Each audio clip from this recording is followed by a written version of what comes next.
What's up, everybody? Welcome to Buenos Gamers episode 22. Tonight we have so many things to talk about. It's insane how much stuff was announced in the last week alone. But joining me tonight, Yako from the Tech Update. How's it going, Yako? How's it, guys? Good to have you here tonight. Glad to be hailing all the way from South Africa. Yeah, glad you could connect with us this evening. Yeah, beat the All Blacks this weekend in rugby. Don't know if you guys would know what rugby is, but yeah, one of the main sports. It's like football, yeah. Okay. Falcon, you're still muted, but below him is the the Falcon himself, Falcon Tactics. How you doing, Jordan? Hey, let's go, dude. I'm doing pretty good. I'm happy to be here, man. I'm excited. Yeah, it's good to have you back. It's been a little while. I feel like I haven't seen you in like years. Dude, but, I know. It's like I'm so happy to see you. I'm like, dude, I'm actually here for like the first time in like. It's been a couple months. It's been a while. It's been a couple months, I think. So, we have I don't know how to say that name. Hi, Tragics. Yeah, that's one of the guys from Falcon. I just announced on my Discord server. Awesome. Thank you. Appreciate that. Yeah, well, it's good to have you all here who are watching. And then to Falcon's right, we do have, for the first time on the podcast, JD from JDX Coffee. How's it going, man?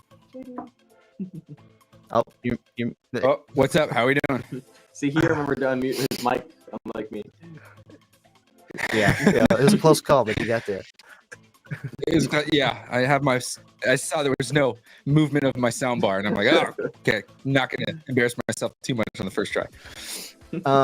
So greetings, the Construct. How's it going, man? How's it? Hello. Yeah, like I said, we got a lot of ground to cover tonight, so we're just gonna jump right into what you guys have been playing since we last spoke. What have you been playing recently? Anything cool? Fortnite. Should be proud of me, Falcon. Oh, you guys play Fortnite? No, I do. I play with my son regularly, and League. I just play League of Legends. Yeah, I used to play Fortnite a lot more, but I've been studying cybersecurity as lately, so I have not been playing almost anything actually. Really? I think the last game that I played though was Smash Bros. Ultimate, and I've been playing with like my brothers because they enjoy playing it a lot, and I enjoy beating them if I'm better than them. Okay. What can I say? I'm a little competitive. I was gonna ask who was better, you or your brothers. Well, depends on which one. I have 4 of them. Yeah, well, my son kicks my ass anyway, so he's very good. Yeah. JD, what have you been playing, man? I actually been going back to some games that I didn't finish. So I've been obsessing over Ratchet and Clank Rift Apart. Okay. I'm a huge Ratchet and Clank fan, so I started that game over, and then yesterday I got into some weird hyperfixation, and I one-shotted Advanced Wars campaign, and so just played that nonstop. And really, how long did that take? 8 hours. My kid, my wife and kids were just playing it. I mean, it wasn't in one go, one shot, as in start and finish in the day. But I love Advanced Wars. It was one of the 4 games that I kept in my pocket at all times when I was in high school. It was that, Final Fantasy Tactics Advance and stuff, a few others. But the reboot camp is incredible if you're a fan of the Advanced Wars franchise or any sort of strat RPG. or it's not really RPG, but just a strat game. It's fun. So yeah. Awesome. Yeah. So Awesome. cool. Is that what you were playing? The Reboot Camp? Yeah. I have the original on Game Boy Advance. So I have an SP, Dude. which was a really cool gift from a subscriber when I first started my channel. Yeah, I remember unboxing that on like a live stream. He's like, "I have a surprise for you." I was like, "Cool." This is when I was like just starting out. I like cried. I was like, "This is amazing." There's so many memories from the SP, and so yeah, it was a really cool experience. But no, I was playing it on the Switch. The remake version of it is so clean. The animations are Yeah, it great. looks They did some great, QOL upgrades. Like you can fast forward. It's really really cool. So a lot of fun. That does sound like fun. I think it looks so clean too. I haven't got to try it out yet, but it looks really clean, like a really clean, updated version. It's good, I've always been a fan of Yeah. games like those, and Advance Wars holds a close place in my heart. I can't say I've ever beaten the whole entire. I can't say I've ever beaten an Advance Wars game, but I can say that I've played almost all of them, and Yeah. then not had time to finish any of them. But I love them so much. They're great. Yeah, they're good. You got tactics in you your name like- there, so What can Yeah. I say, man? What can I say? Those strategy games. Gotta love them. Yako likes. Don't you like strategy games Yeah, too? that's. I just wanted to ask strategy as a whole, JD. Yeah, like no, strat strategy. as a whole, I really like strat games. Final Fantasy Tactics Advance, original PlayStation Final Fantasy Tactics was great. Tactics A2 was one I played in my DS nonstop when I was growing up because the job system was incredible. You could switch the jobs. You could make a red mage into a blue mage, into a white mage. It was like a really cool, fun thing. Yeah. And then like I'm really looking forward to that Metal Slug Tactics game coming out. That's gonna be Yeah, so I good. saw that. Looks Triangle good. Strategy, Fire Emblem, you name it. I'm really into strat game, either just like straight strat or strat RPG. I like strat RPG if it's done right. Sometimes it's convoluted. I thought Triangle Strategy was a little convoluted, but yeah, I like the Awesome. genre. Dude, I can't say enough on Me both too. streams that literally Fire Emblem, one of my favorite franchises. And if anyone ever tries Yeah. to knock on it, I will literally I'll fight. I'll throw fists. Well, if I may ask a question, did you enjoy the departure from like the traditional and into Three Houses with kind of the Persona style, or did you enjoy like Engage where it came back home to like the original roots of Fire Emblem? Dude, I have to say, I enjoyed Three Houses. It was refreshing, I guess, but it still wasn't. It wasn't what I like to receive from Fire Emblem. So Yeah. it didn't feel like a Fire Emblem game. They were like trying something out, and in my opinion, it didn't really hit as hard as it could have. So, Yeah. that's just my I'll- opinion. I'll- but it I'll was hard good. say I didn't like. Like I'm just not a school person. I'm 35 with kids. Like I don't want to pretend like I'm in school. I don't care. Like, oh yeah, talk to your friend about cooking sandwiches. Like, no, man. Like I'm good. I just want to go to war. No, oh my god! I You know? remember playing it, and I was like, "Dude, when do we get to the good part?" Yeah. And some people really See, like that. That's exactly why I never picked it up. Is because I didn't want to do all the school stuff. I just can't. I've already done that. I did that in real life. Yeah. I don't need Yeah. to do that again. Well, I mean, from a perspective from like the kids that are playing the game, they're like, "Oh, cool! I get to be the teacher." Like, so I'm like, I get it, but like, it's like, no, I also understand that. But I was like right at the in between point where I was graduating high school, and I wasn't going to college, so it's like I was all right with buying the game because I already knew I was going to buy the game whether it sucked or whether it didn't. So I bought the game, and I was like, okay, I hate this part, but once I know the game is good, so I'm like, it's got to get good.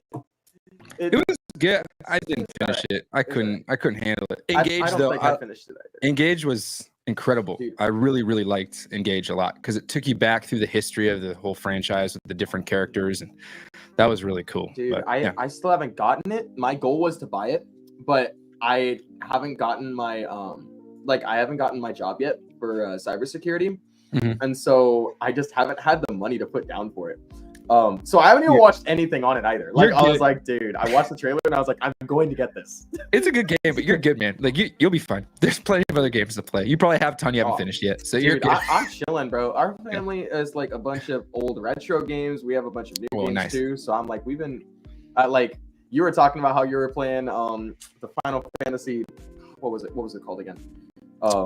Tactics? Yeah. Final Fantasy Tactics. We had that game on my DS as well, and I've actually played the game before too. So I'm like, we got a bunch of old games and a bunch of new games that I just haven't played or haven't beaten. I'm chilling. I got time.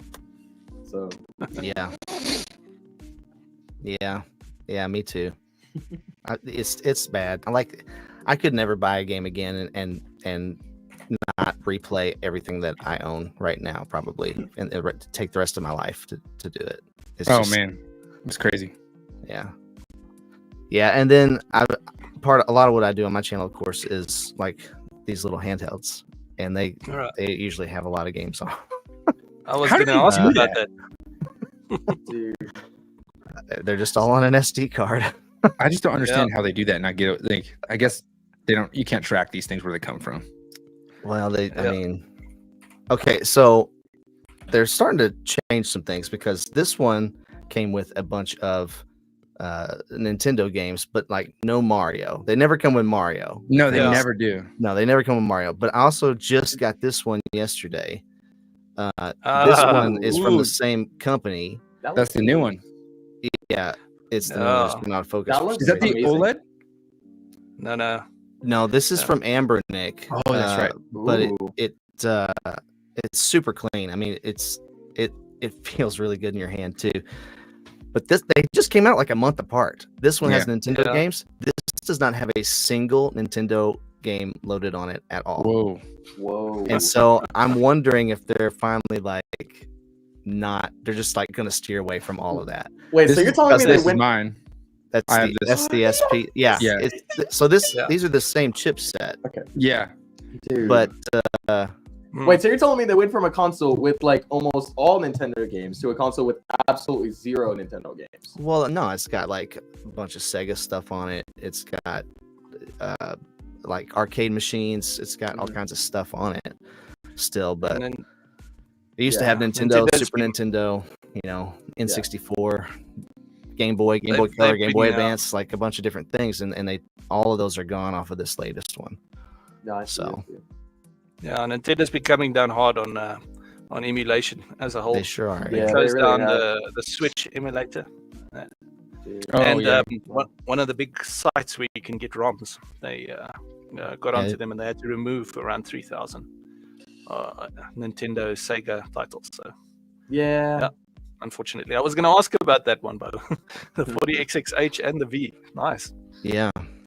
No, I probably shouldn't have gotten them at the same time because now there's too much to test. But anyway, the construct says I want gaming to be as far away from life as possible. I remember getting that forklift job in Shenmue all those years ago, and I almost quit. I don't want to work in my games. I just want to play. Falcon turned into Corey Kenshin. Okay, listen. I don't know who that is. Okay, well, Corey Kenshin is one of my favorite YouTubers. The running gag with Corey Kenshin is that he leaves YouTube every time he comes back. He comes back, posts a couple videos, and then leaves for 9 months. And that's the ongoing gag with him. And so they're saying since I am not streaming on YouTube, to which I posted a video about and told people why I'm not doing anything. People are like, "Oh my gosh, this man's working. He's working for his career." Okay. Taz says, doing things, bro. Are you streaming elsewhere or just not at all? No, I'm just not doing anything at all. When I come back, I'll probably have to end up starting a new channel too.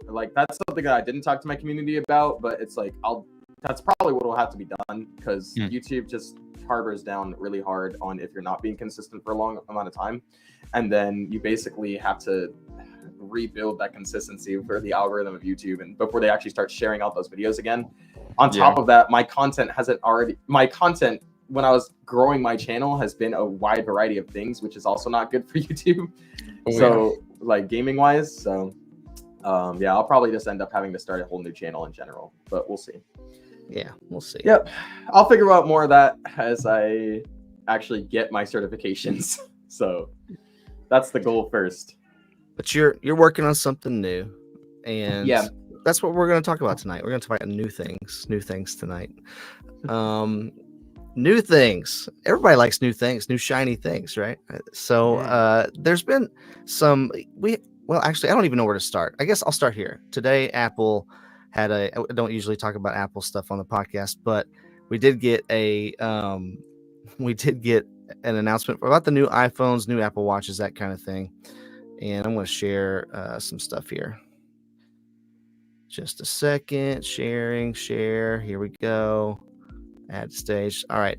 So new chipset.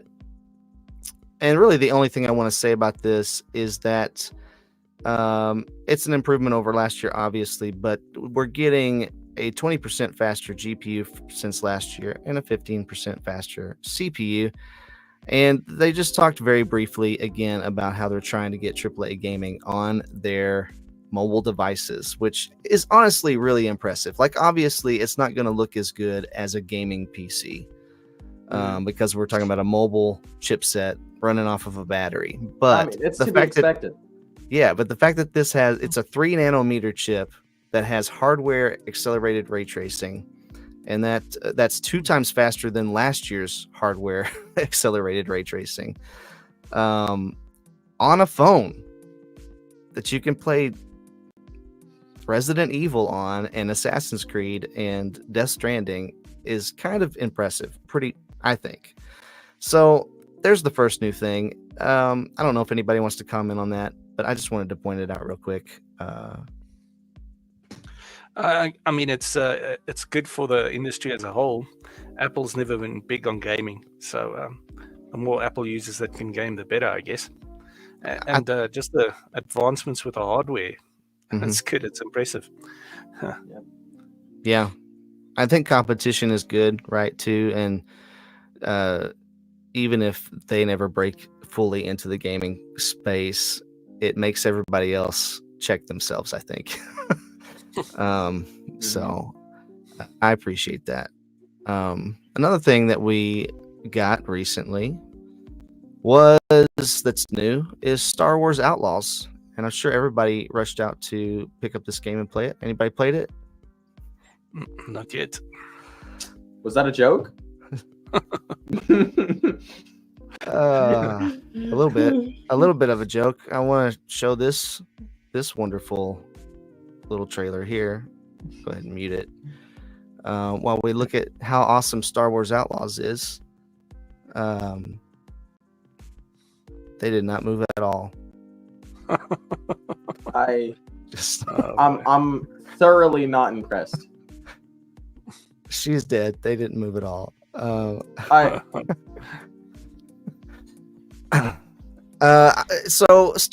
don't know. Here's the thing. We keep seeing these new games come out. This game was, I don't know, like you could get this game early. Oh, it just fell through the ground. That's awesome. That's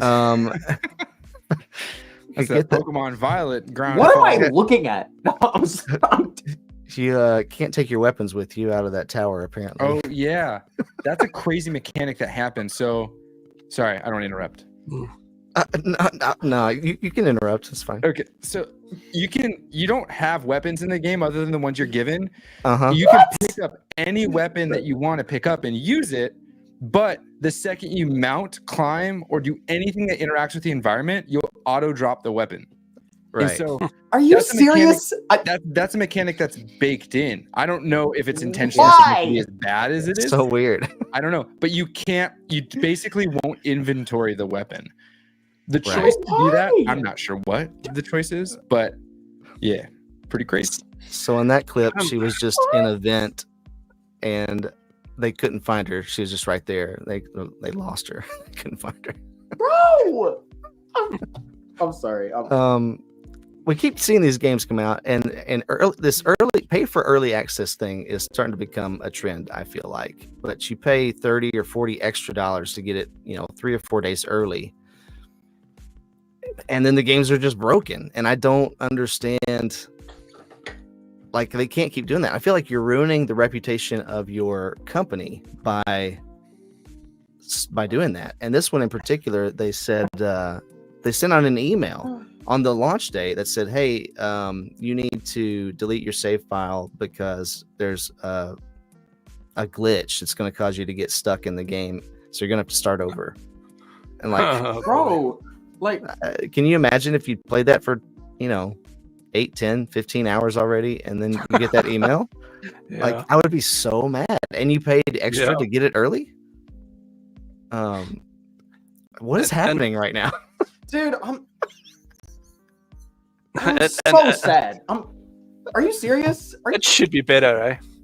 Well, yeah, I mean, it's one of the biggest developers in the world. It's Ubisoft, and This is Ubi. Are you serious? Yes. I'm disappointed. watch this. Watch this. What? Okay, go on, go What? into the water. What? And It's then just Oh my god! Please. it's that glacier water. It's really cold and then it's really deep. It doesn't look that way, but it's really deep. You don't want to get into it, but then when you're in it, it's all over for you. yeah, it's over. Like, Yeah, I thought when Yeah. EA lost their deal, or What? when Lucas left EA and they stopped that partnership with EA, I was like, cool, they're going to give it to studios to maybe push the boundaries because EA was having trouble breaking some Right. formulas.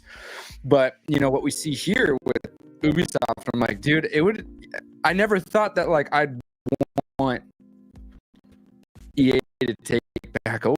Like, you know, they didn't do anything interesting, but they shipped it, right? Like it was fine. I mean, it's kind of like with the Disney takeover of Star Wars in general. They started breaking formulas to try to like reestablish or try to do something new.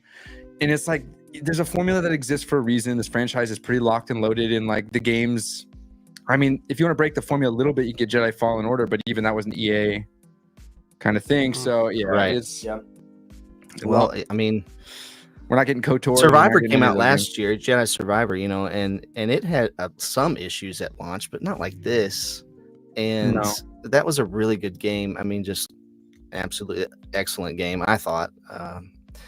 But anyway, yeah, it just makes And me this is sad.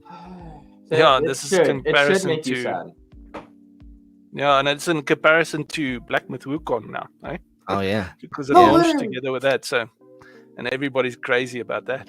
That game is pretty cool. Pretty cool. have you looking. played that one? I have not. I admittedly am not the biggest Souls-like game, even though it's not technically a Souls-like. Right. Me either. Yeah. And I have really, really bad impulse control when it comes to games. And so this is like the first time in my life where I'm like, I'm just not going to get some of the newer games. I've kind of allowed myself to not be a part of that conversation in gaming. And I'm like, it's cool. And so I haven't. I've watched a lot of videos of Black Myth Wukong. Is that what it is? Yeah. It's cool. I got to play it early, which was kind of fun. Like play an early beta thing. I worked. The like company reached out like, do you want to test it? I'm like, yeah, I'll try it. So I got to try some of the mechanics. It wasn't really gameplay though. It was cool, but I know that I'll get like an hour in, just like Elden Ring, and I'll just stop. I'll be like, you know, whatever. It's not gonna grab me. I'm, you know, a Mario guy.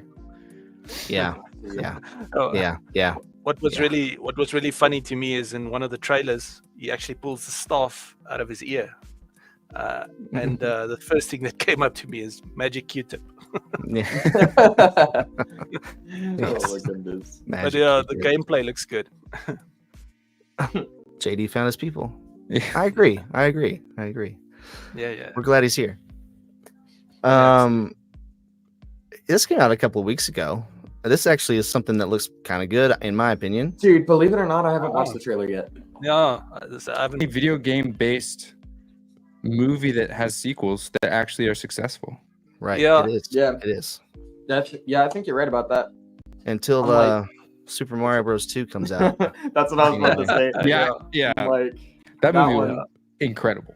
It was, that was it was good. so good. It was like they mixed all of their franchises together from so many of their other games, and like it just all the references and all the niche categories that they had in that movie just like appealed to a wide variety of audiences. And I know like the Absolutely. tomato club or whatever they're called didn't like it, but like whatever, like everybody else did. So I like, loved it. it was Oh my great. gosh, I loved it. Yeah, I did too. All right, Sean. It's all right. Yeah, it's okay. It's okay. If you get a chance, check one of them out. They're not bad. I gotta ask: has anybody seen the Borderlands movie? I No. haven't. My parents It's a PC. went and saw it. They said it was all right. I didn't like it that much. It was okay, but it was really not very engaging. So Yeah. You saw it? I saw it. Yeah. Yeah. So I didn't. it's- I didn't think it looked very good. No, So I did it not. wasn't very Mhm. good. You have very few successes in video gaming movies. I mean, but sure. Yeah, the It was not adaptations. one of- So crazy. You think it'd be so easy, Mhm. but they always mess it up somehow. Like I Prince- really Prince don't of know Persia, how they Prince of do Persia should have either. been good, I feel like, and it just wasn't that great. Yeah, I can't think of any others right now. Oh, that Assassin's Creed movie that they tried to do, that has some great lore in it. I don't know how they just they just can't adapt these things for some reason to I'm disappointed screen. when they try to make adaptations of movies that have such a clear storyline where they could Right. literally just copy it. the Just copy it. storyline. Yeah. They could actually just copy and paste the storyline, and it would Yeah. be so great. But then they're like, actually, let's try changing things up. I'm like, why? Yeah. You know, all So- we want to watch is the same thing. We're So- okay with that. I have good news Yeah. for you, Falcon. I have good news for you. Here's a movie that's coming out that did just copy the storyline. It's verbatim, exactly the way it is in the game. If you say It's Minecraft, this one. It's this one right here, and if you, this is. oh my freaking gosh, I'm gonna cry. I'm gonna cry. This Oh. is exactly like the game. Don't make me Um, watch this. Don't make me watch this. Oh, I. It's. What are. Remember, like 5 years ago, when Jason Momoa was one of the coolest guys you'd ever seen. And then he played in Fast and the Furious. The villain in Fast and the Furious. oh my god. What is happening right now? Yeah. I don't know. And I got to be honest too, and you guys you don't have to agree with me in any way, but Minecraft, I mean, it's not necessarily a kid's game, but it clearly is played by more kids than adults. I think that's fair to say. And this is clearly very colorful and bright and designed, it looks like, to appeal to children. And the first line of this trailer, there's a curse word, and I'm like, okay, I guess I'm not taking my kids to that because I know my son will repeat things. Is it rated? And that's really disappointed me. It's not rated yet, I don't think. Probably, yeah. Yeah, I don't know. I mean, so- it's hard to get movies as good as the 1994 Street Fighter or the 1995 Mortal Kombat movies, like some of the greatest movies of all cinema history. If you haven't seen Van Damme's epic portrayal of Guile, you just haven't lived yet. Yeah, Absolutely. Oh gosh. yeah, you're right. Have you guys seen the Street Fighter movie? Yeah, the old one. Yeah, With Van Damme, yeah. man. I don't know what it is about that movie. I mean, he kicks a knife into someone's chest. It's just so ridiculous. It's so ridiculous. And I mean, Zangief is anyway. I'm a nerd, But I mean, it's Van Damme. He was like almost like cousin Chuck Norris. yeah, exactly. He was the Chuck So, Norris yeah, with an that's- accent. Yeah, absolutely. Sometimes new things go awry. They don't work out the way that we thought they would, or some people thought they would. And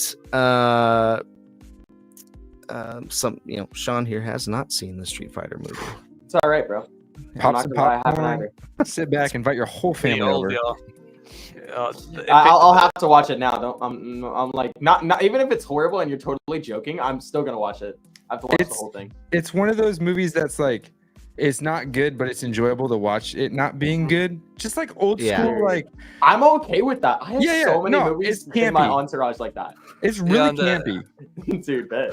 the effects is like ancient. Yeah. Rise Hadouken, sure you can. So what? It's crazy. It's just like a flash. Yeah, John, we It's can watch nothing. it together. We'll have a movie night in the Discord server. No. it's Yeah, that sounds awesome. it's entertaining. Yeah. I'll join you. Oh my gosh. Maybe I'll actually plan that. I don't know. PlayStation recently put out something new that didn't work out, and that was as we all know, Concord.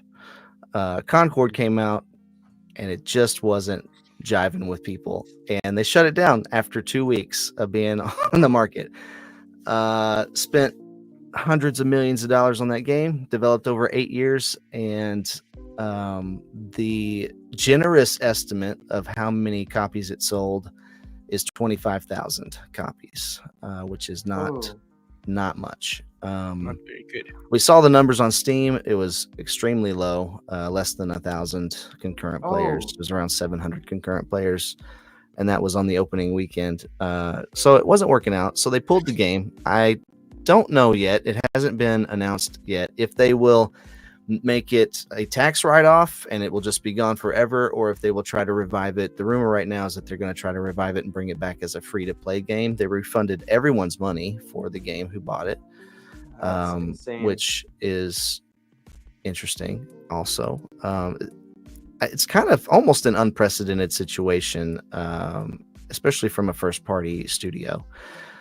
And it made me think about another game that they have coming that I also kind of feel like maybe they should just go ahead and say, you know what, this one might not make it either. And I don't know if you remember this little number from last year that we got at this announcement for, called Fair Games. But I feel like people had a very similar reaction to this online that we got from Concord. This I don't even know what to call it. You're stealing from the rich, but you're on a team.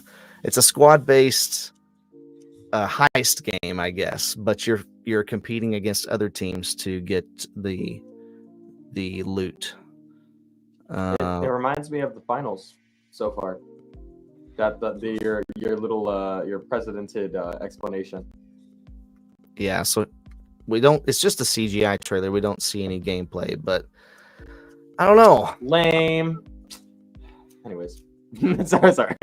The character design even kind of reminds me of Concord a little bit. I don't know. I just haven't heard very much positive talk about it. Anybody care to refute me on that? And the CGI looks awesome, but I mean, no. Yeah. Looks like they stole that grappling gun from Fortnite somewhere as well. Dude, I haven't watched. They're not doing any at all. Okay, they're not. Yeah, I haven't seen this. I don't remember this, but just in watching this with no sound and like the gameplay isn't there, it's all CGI. It doesn't seem like they're doing anything that's going to be interesting. Like it's just not necessarily going to be something where like, oh, I have to do another run. Yeah, exactly. Right. I feel like when you make something, I don't know. I feel like when you make CGI trailers like that, your goal should be to show off your unique concepts that you don't see in other games. You're like, ooh, what's that? I wonder how that's going to look in gameplay. You know what I'm saying? Not like show general concepts. Like, I'm like, bro, we've all seen shooters. We're like, oh my gosh, cool. They're hiding behind boxes so they don't get hit. Wow. I'm like, so original. Like, I want to see unique concepts inside of those trailers so I can actually be anticipating it for when the game comes out and stuff like that. So the thought process of stealing money from other players or trying to get a payload is not new either. So I'm wondering what they're going to bring. And see, I think that was part of Concord's problem. Part of it was that they just didn't bring anything new at all to the table. And they were chasing a trend that was popular, 6 years ago, and now it's just not. And it just didn't work out because they didn't bring anything new. There was no new ideas, really. They had new characters, but that was part of the problem as well. It wasn't related to any kind of IP like Star Wars or Street Fighter or whatever. Yeah. Nobody knew who these guys were as well. Yeah, and they had initially said they were going to come out with new characters like pretty consistently, constantly coming up with new unique characters. And then just like right before the game came out, they were like, actually, what we're going to do to help us get more characters out quicker, because it takes a long time to balance everything, is we're going to come out with the same character, but in a different color. And we're going to change their abilities. So like one of them was like the same character, but the the different colored variation or different suit variation of it could carry one extra grenade. That's what they changed. And it was Okay, yeah, like, that's not. and they said it really changes the dynamic of the game. I'm like, does it? Does it though? But Warner Brothers had a League of Legends like game a while back. It flopped as well, called Infinite Crisis. Hey, so they had actual superheroes in there like Batman and Superman and Flash that you could fight. But it focused on this whole multiverse theory. So you had like a Batman that was Gaslight Batman, but his abilities were completely different from normal Batman, where normal Batman was like an assassin. Gaslight Batman was more like a DPS doing damage. So that was it was awesome. I loved that, but unfortunately closed down. Didn't do well either. So I would have loved that they continued that, but yeah. There was another game that like copied, and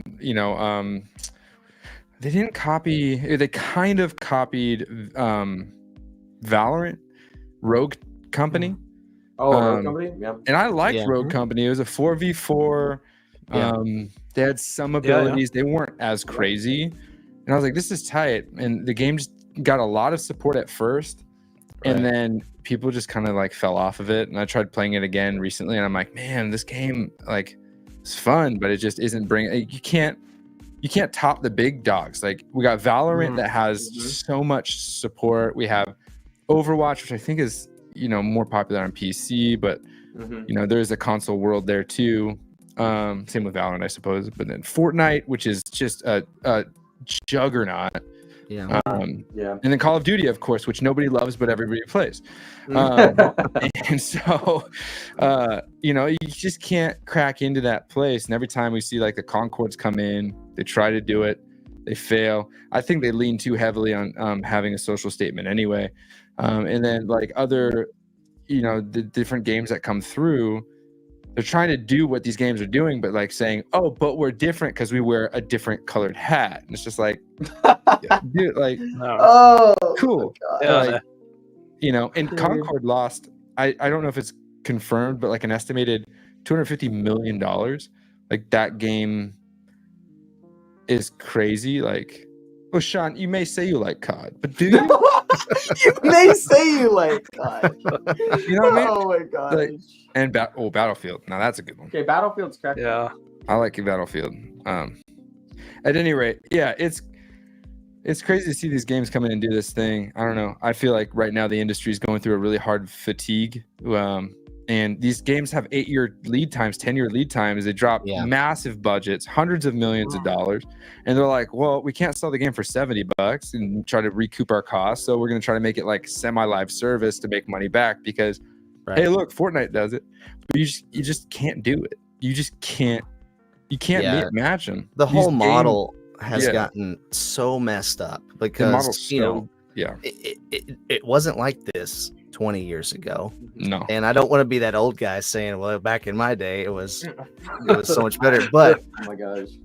But you had smaller teams with smaller budgets and they had a vision and they got creative with it and they made it work. And they put a game out that was finished. And sure, it might have a few glitches here and there, but those were more fun than they were like game breaking because they actually tested the game before they put it out for people to play. Yeah. And then they sold that game for a while, and as they were selling that game, they started on a new one. And like you got a game, from a studio every 1 to 2 years a lot of times. It wasn't these 7-8 year stretches of time where they're on these like Hollywood movie budgets and then can never recoup those costs. So they got to stop or they're going to all end up going bankrupt. And I like, what else can you do? You've got to scale back. You've got to do things within a reasonable budget that makes sense. And yeah, that's my opinion anyway. I mean, we got good games coming out. I mean, I was just grabbed it. This is a perfect example. Yeah, this game, that's awesome. It's such a good game. I have the I am 8-bit. I have the limited vinyl, which is awesome. Like it's super cool to listen to. And like this game came out of nowhere. Like Sea of Stars drops and people are like, this is interesting. There was some Steam stuff on there. People knew it a little bit, but it drops and people are like, oh my gosh, it comes to what is it? Game Pass Ultimate as a free game. Or included game, nothing's free. And then it comes to PlayStation as an included game for a short amount of time. It's not anymore. Drops on Nintendo. All these companies make limited run hard copies of it. And it's great. It's incredible. It's the kind of hearkening to the past. And the budget's modest. The soundtrack is great. And, you get games like, Black Myth that is crushing. Comes out in nowhere. You got what's another one that just before all of the controversy, you got Helldivers that changed the way that people looked at, and these games just came out and awesome. But then we're sitting on games like the next whatever Far Cry or Assassin's Creed Samurai Edition, whatever they call that. All these huge games coming out. We're waiting for 8-10 years, and then we get it, and we're like, cool, 8-hour gameplay and so many bugs. How did this happen? Yeah. I'm it feels like to me, when they're making games nowadays, they're kind of just dude, we just really need to make this game and it needs to be there. And I'm but they're not really thinking about, they're not planning ahead. Or at least that's what it looks like from my perspective. Because if they were, it wouldn't end up in the way that it is. I get it if they have a date that they have to ship out by, but it doesn't even seem like they have a vision for what the game should look like when they have to ship it out by that point, because it doesn't even end up. I keep seeing things some of these developers do have a plan, but then they meet with your publishers, and the publishers are like, no, you need to change this and do it a different way. And then they meet with some consultants of some kind, and these consultants are like, no, you need to change this and do it this way.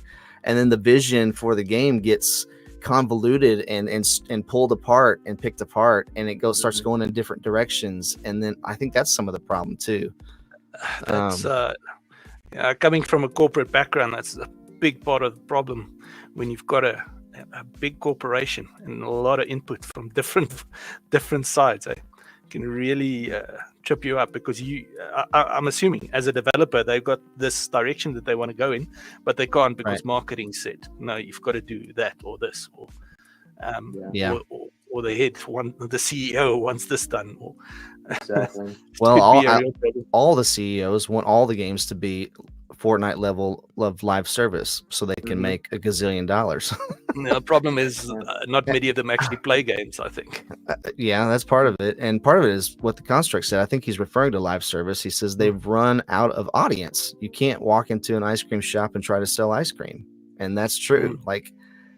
There's only so many hours in the day, and there's only so many people that want to play live service games. I am personally one of these people that I'll play Fortnite occasionally and I enjoy it, but that's not the only thing I want to play. I like single player story driven games. And some people are just like that, and everybody's tastes are a little different, but you can't walk into an ice cream shop and try to sell ice cream. I saw a post the other day that was talking about how a couple of these guys feel like that games aren't making game creators and devs aren't making single player games anymore because they see all the money coming from all those multiplayer games and those live service games, and they feel the need to make they feel the need to make games in those genres because they feel like they're going to be able to hit it off. And just like the construct said, they're not going to be able to sell ice cream in an ice cream shop. It's not going to happen. They have to, in my opinion, they have to sell towards an audience that is actually looking for that type of thing. They already, the AAA people who are already making games in those areas have already sold to those audience and have already gotten that audience. And I feel like because there's already so much people that have already basically subscribed to those AAA companies, they're not going to be able to take those people away from them. They keep trying, and look at how many of them have failed. They want to be the next Fortnite, but look at how many of them have failed. And then look at Black Myth Wukong, a single player game. Well, all these games that are coming millions of copies. Yeah, all the games that are changing, that have these breakout successes over these past couple of years have been single player narrative based games. Yeah, all of them. Elden Ring with the expansion exploded. Now, it did have the backing of some big streamers that came on board, but they did that voluntarily. They didn't have deals with from stuff to do these things. So like, Yeah. it's and then crazy. look at Suicide Squad, which was supposed to be a continuation of a storyline, but really it was just a live service game, and it completely flopped. Like They're focusing, I feel like, just on the wrong things. They just want to hit some of these markers that they feel like they need to hit, and that are part of the marketing team or whatever. I don't even think marketing, but I think they're trying to be a part of like an overall, continuous thing that's going on, like with movies or whatever, and just be a part of this conversation. And it's just like gaming has always been a space. Us gamers, we've always taken this as like, this is ours. We take ownership of our characters. And to see a character that looks too close to your everyday Joe Schmo is like, this isn't why I play this game. Like, I play Witcher because I like Geralt and he's like insane. I play, Final Fantasy because I Cloud is, broken but he has a redemption story. Like, I want that. Or like, I play Mario because it's silly, wacky fun, but to have stuff that is so tied deep into like current events, whatever, it's like, man, I came here because the world's crazy and I need to like just decompress. I don't need to see it again. I just want to like enjoy something. And what about next year when all that trend is different and the world looks different next year? Like, who's going to care about the game from this year? You know how many times I've played Super Mario Brothers 3? I bet it's 100 times. Perfect game. It's a perfect game. And it's because it doesn't have anything to do with the real world. Yeah. It's just a fun game. And I keep going back to it. Dude, I agree with you, man. I find myself going back to like, out of all the new games that have come out, and like me, I know I'm pretty young, so when it comes to playing games, people would expect me to be playing a lot of the new generational games. I don't think I can remember a time when I played a AAA game and I enjoyed it more than the games that came out like in like 2000. The golden era. Yeah, I'm like, I feel like all the games in the last 25 years, I don't think there's been a game that I've enjoyed more than like older games that came out in like between the year 2000 and like 2007. Like in between like those 7 years are like all of my favorite games in those years. Anyone ever played Star Wars Knights of the Old Republic? Yeah. KOTOR, baby. Oh, that was awesome. That was great. One of the best. It was so good. I spent the whole night. I was like, spent the whole night playing, and I heard birds singing. I thought, oh crap, it's 6 o'clock. Gotta go to work. Oh my gosh, dude. That's funny. Oh man, I haven't lost myself in a game in ages. That was I find myself going back, looking at older games just because the story is complete. Someone asked what the favorite games of everybody is. I thought that was kind of a cool one. Oh, there you go. That's it. Yeah.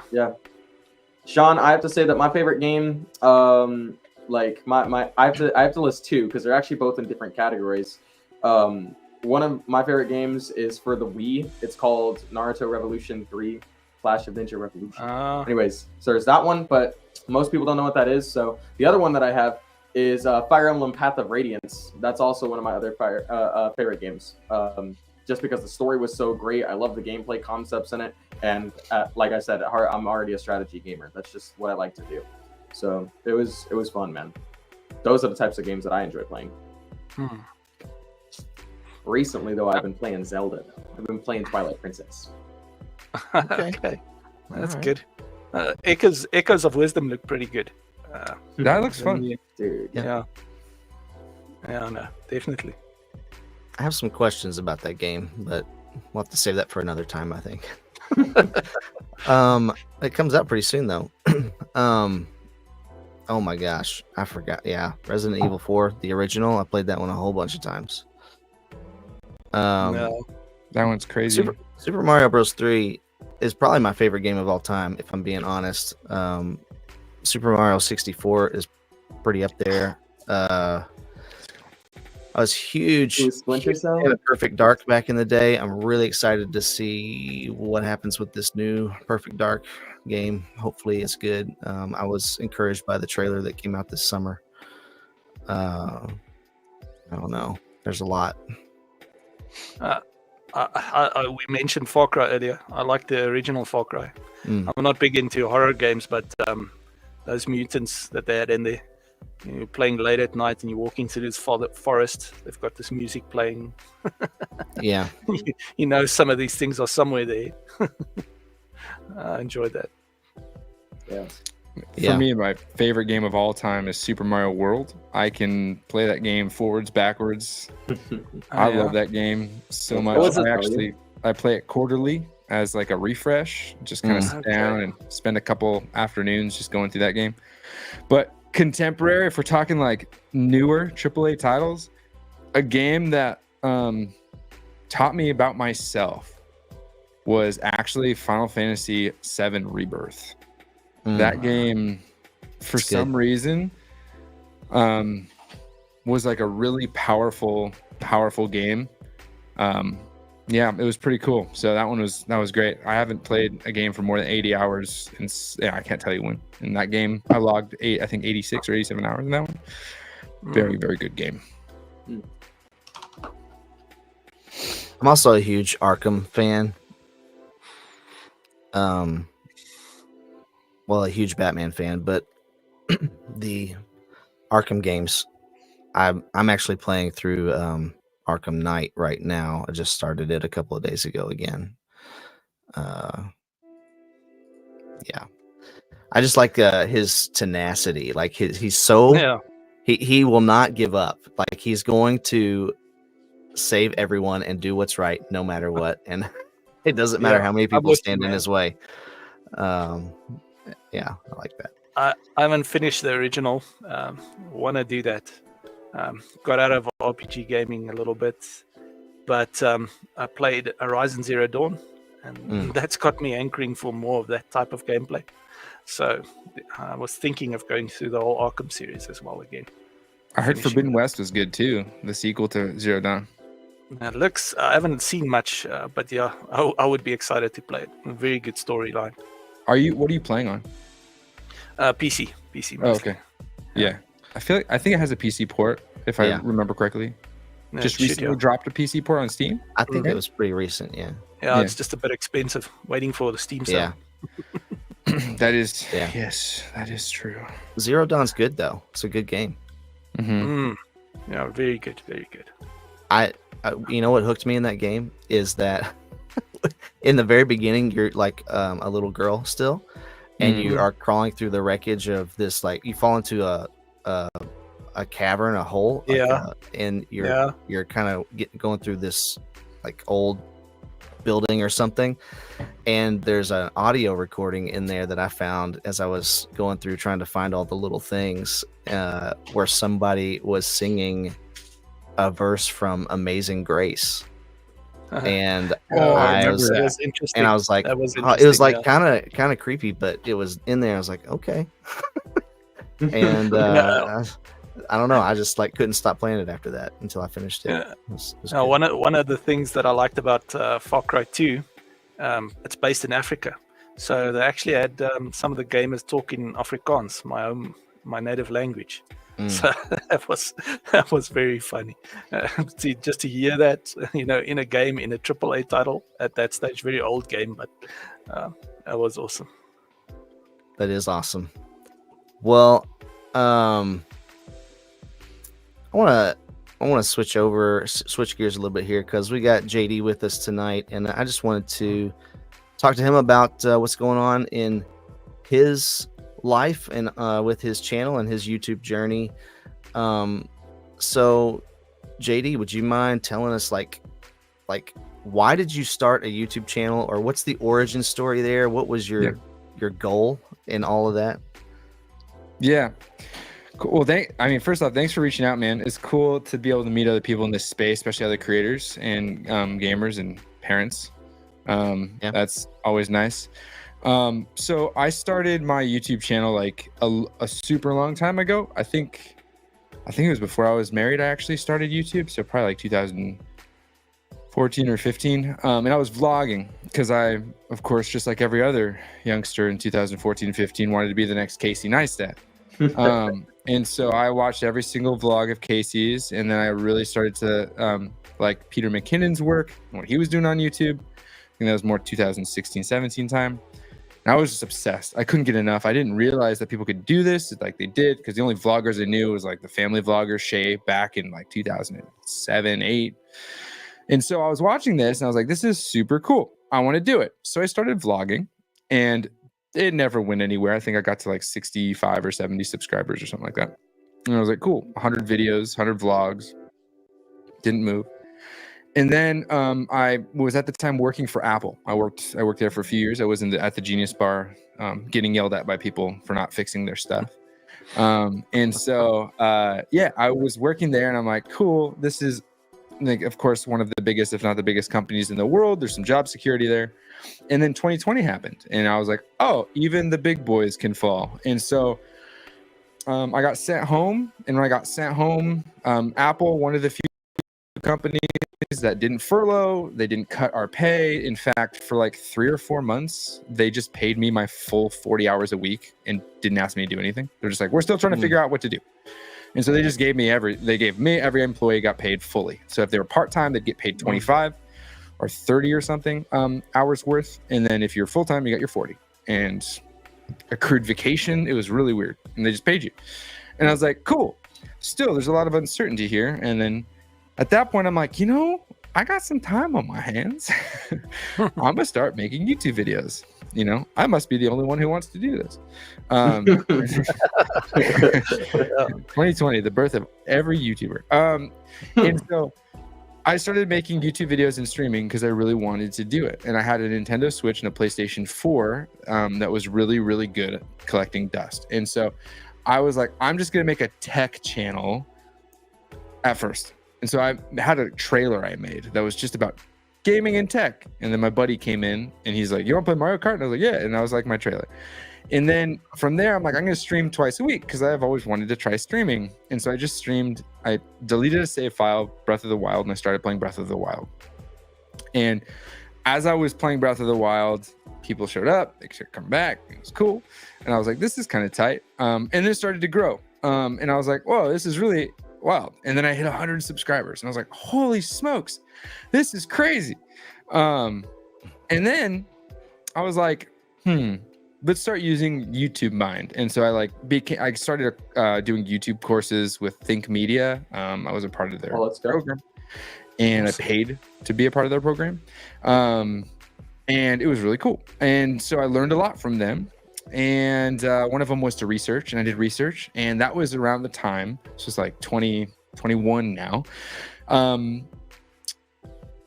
2021 is when I officially really tried to start making game review videos. And I'm like, what's a question that's being asked? And so I looked up online. It was like, is the Xbox Series S as good as the Series X? You couldn't get a PS5 anywhere. You couldn't get a Series X anywhere, but you could get a Series S. And so I'm like, cool, let's go get a Series S. So I picked one up, and I went from 100 subscribers to like 15,000 subscribers in like 4 months. And I was like, oh, whoa, crazy. Because everyone was locked in their homes. You couldn't find a Switch. You couldn't find a Series X. You couldn't find a PS5, but you could find a Series S. So, of course, every neurotic gamer is asking, can I buy one? Should I buy one? Is it a waste of money? Is it better than my 1X? That one like crushed. And so I was doing this, and I'm like, holy smokes, this is working. I got monetized. It was so cool. But there was something inside of me that was like, but is it? And I went viral on a couple shorts I made because I was a part of the shorts program. And I was working with YouTube on that. And I was like, this is great. And then it was eating me alive. And it started to really tear me up inside. And within a year, I went from, I always say 70 subscribers because I don't like saying 69 subscribers, but it was really just 69 subscribers. See? Falcon, I see you laughed there, and that's why. I mean, what? Sorry, what? I didn't laugh at all. Okay, so, okay. I have too many kids on my channel, bro. No, it's fine. It's fine. You obviously don't have a 19 at the beginning of your birth date. Anyway, so, wait, you 2000 baby? I'm 2005. I knew it.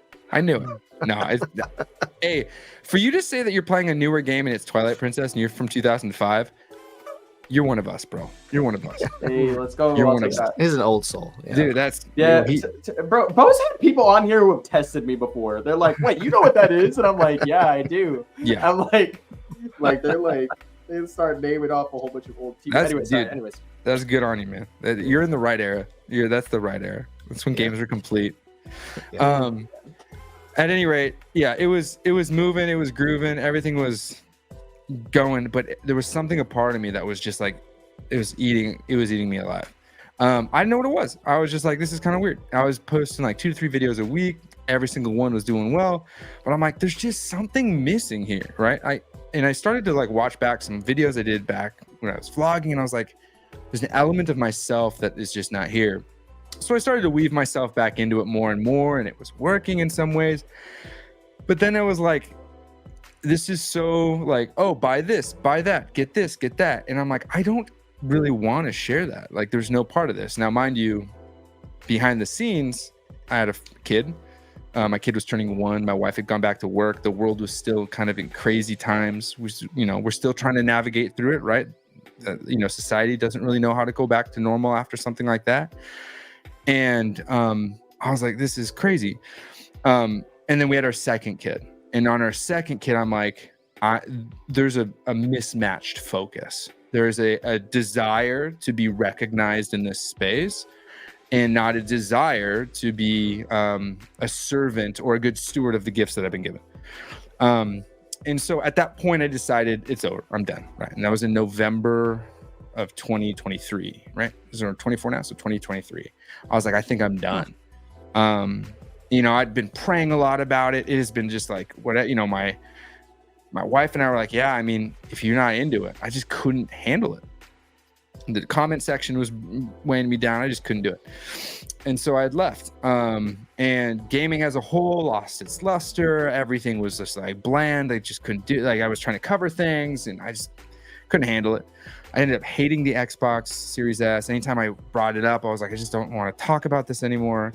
It just ate me alive. And so at that point, I was praying. I'm like, okay, God, what am I supposed to do? Right? Well, how am I supposed to go about this? Right? And he's like, just talk, dude. Just talk. And so November 1st of 2023, I started to do these things called cups, where I turn on my camera, make a cup of coffee, and talk. And at first it was about like just random things. And then I got in my head and I started talking about Steam Deck or whatever. And for 150 cups, I just did that 20 to 30, sometimes 40-minute videos of just me talking. And I'm like, cool. And then at 150 videos, I was like, all right, it's done. I wasn't making money. I had to go get a job. And so I did. I went and got a job. And now this is where I'm at. I started it again as a passion project. I have a full-time-ish. I'm a head producer for a ministry. And yeah, I produce their YouTube channel and their YouTube content. And then now I just do the cups again, but it's from a very different perspective. It's from a father perspective. I talk about anything and everything in between. And it's not geared towards video games specifically, but it's just trying to relate to people because we're broken. We all have our things in our lives that either get in the way or are things we're like holding on to for too long or whatever. And so I wouldn't say it's necessarily like a faith-based conversation, but I'm very, very like candid about my faith. Like I speak about it because it's a part of me. Like I don't know who's the same as me. It doesn't really matter, right? At that point. And so, yeah, that's kind of where I've landed now. And this was all through lots of like self-reflection. And by self-reflection, I mean basically just asking God to help me figure out who I am. And so like through that process, I've just gotten to this point where he's just like, there are people out there that need something, whether it's just a place where they can feel heard or like talk. And so in that process, I have a Discord that people have joined, and that's grown, which is pretty cool. And people talk, it runs itself, which is nice. I actually talk the least on there, which is pretty cool. And so, yeah, that's kind of where it's become now. Kind of exactly the same thing that I quit doing, but just with a different headspace. And yeah, that's the journey from about 2021 to now. Wow. Yeah. Sounds awesome. So one of my questions was going to be, has your faith played a role in how you present yourself on YouTube and the decisions you make in your channel? But you kind of answered that already. Yeah, I don't use I do some practical things and then some like just life things. So practically speaking, I don't cover controversial topics usually. I, for the most part, don't play mature games. If I'm streaming, I've done it before and it just didn't feel right. Yeah. Because then I have to explain myself, and that's hard to do in context. And I try to maintain a level of like just kindness throughout the narrative. So like, for instance, like on a topic that might be like hot right now, some people talking about some of the controversial things in Concord or whatever. I probably wouldn't get into those. Yeah. You know, or even really bring it up. I'd be like, yeah, it bombed, it didn't do well, and kind of move from there. Because first off, practically, I'm not going to top Asmon when it comes to talking about Concord. He's just going to win. I'm not going to hit the algorithm the same way. Not that that matters.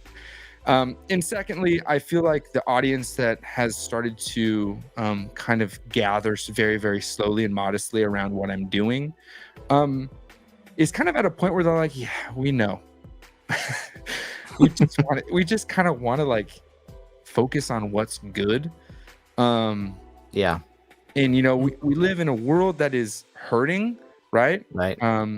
Some refer to it as broken, fallen, however you want to say it. I prefer to look at it as hurting, because that means that it's the perspective I look at is like, well, if people are hurting, let's try to heal, right? And so I spend a good amount of my energy preparing or talking about things, figuring out how to maintain some sort of positive narrative throughout it. And that is coming from, you know, just an understanding of like, it gives me it's an easier transition into if I'm going to talk about faith-based things. If I'm already in a negative place, switching to faith-based usually doesn't go well. So Yeah. start positive and get into faith-based things if I need to at that point. Right. That's kind of where I've landed a little bit, is just I don't want to focus on all the negative stuff. So there's a lot of channels that have done really well for themselves talking about negative things, right? Yeah. And I don't want to be like that. And I say that with the understanding that sometimes if you're sick, you need to hear the diagnosis before you can talk about the cure. And so I understand that, but I think there needs to be a balance there for sure. And so mostly I try to stay positive. And I wanted to point out your channel. I saw this earlier that your goal is to create a positive, oh gosh, I don't need the dictionary, positive gaming community to rock the industry. And so I think that's what you're talking about, right? Like that's your hope for this new channel that you started, this new journey, is to do something positive that's going to help people who are hurting. Is that fair to say? Yeah, I'd say so. I wrote that a while ago. But yeah, that still resonates, I would believe. The purpose is, and this is something that's more formed since November of last year, I realized that the long form narrative based conversation things create an environment in which people feel like they can share, they're seen or they're heard. And we live in a really bizarre time where we're still trying to figure out whether or not we accept that the internet, I think we're coming to the conscious decisions of like, is the internet as good as we thought it was going to be? And I think that a lot of us older, right? Whether it's old souls like Falcon, or just genuinely, older people like us, like we see it as like, there was a time when it wasn't this connected, and I don't know if this connection is actually as good as we thought it was going to be. Yeah. And so if we're forced to connect this way, I'm like, well, maybe there's another option for how we do it. And I don't know, I'm hoping that God allows me to be a part of that. And, maybe that's the next step. I don't know. I'm a firm believer that if, God showed us the path we were supposed to walk, we wouldn't walk it. So instead he just illuminates the next step. And so I'm strongly just looking down at the next step and just maintaining that. I've tried to look at the mountain I was supposed to climb, and I've quit every time. So at this point, it's just like, let's just do the thing that he says to do right now. And currently, God's made it clear that YouTube isn't my. At one point, I'm like, I want to be you. That's it. And he's made it clear. He's like, no, I gave you a few years to learn it so that you can help this ministry do what they need to do. And so now it's just kind of a passion project, which I'm, I throw around some of the subscriber numbers to get some cool things to talk about, but that's about the extent. I'm hoping that the finances just cover the amount of the hobby. I can write off the hobby, and just kind of keep it at that. And so it's been a cool transition. If you would have asked me that question 2 years ago, they would have been like, oh, to be the next whatever, beat 'em ups or something. But at this point, it's like, no, I think that God's made it very clear that this is a cool thing to connect, but that's about it. Yeah. Well, hey, thank you for being honest and sharing that journey with us. Because I think you're right. You're right. If we knew everything that was coming down the road, we would just pull off the road. And I think that's why God tells Abraham in Genesis to just go to the land I will show you, the one I will show you. There's no map. I'm not gonna tell you. Just move until you get there, and then I'll let you know what's next. But and it wasn't an easy try. That was a tough trip for them. Right, but I think it allows us to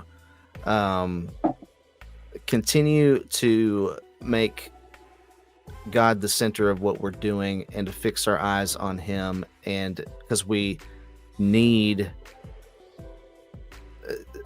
him to be our strength in those times. We need him to it grows our faith, because he is faithful to illuminate the next step. When we're faithful to take the step we know we're supposed to take, he does illuminate the next one after that.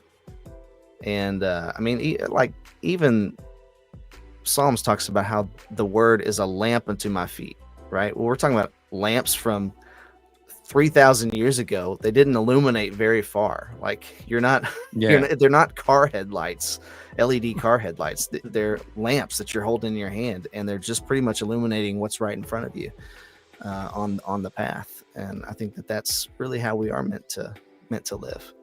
I heard a pastor describe it very well a while back. He mentioned somebody that had in the ministry who had a vision of doing a Christian movie, and he was so focused on it, his whole family fell apart. So he said he was running the one morning very early at around 5 o'clock, and they were obviously running towards the vehicles that was on the road. So he said if you looked up and just looked at the headlights, you would be blinded, and then you could easily just step in the wrong direction and get hit. But if you look down, you could see what you were doing, and then just look up a bit to see where you're going, and look down again. So a very good analogy for me of how we're supposed to be. You can be blinded by vision. If you've got a certain vision, you could be look too much at it and idolize it in a way. Right. Yeah. It's really easy to do that. Yeah. Mm-hmm. Yeah, and it's like some of the big boys in the Bible, their response is always like, "Yes, Lord." Okay. And it's this response of like, "Oh, okay, that's what we do. Okay, that's what we do then. We're just going to do that." Sometimes, it's not often that you get, but why do I need to do this? But it's rather just like, okay, cool. Yeah, I trust you. We're good. I think of my own daughter. I ask her to do a certain thing.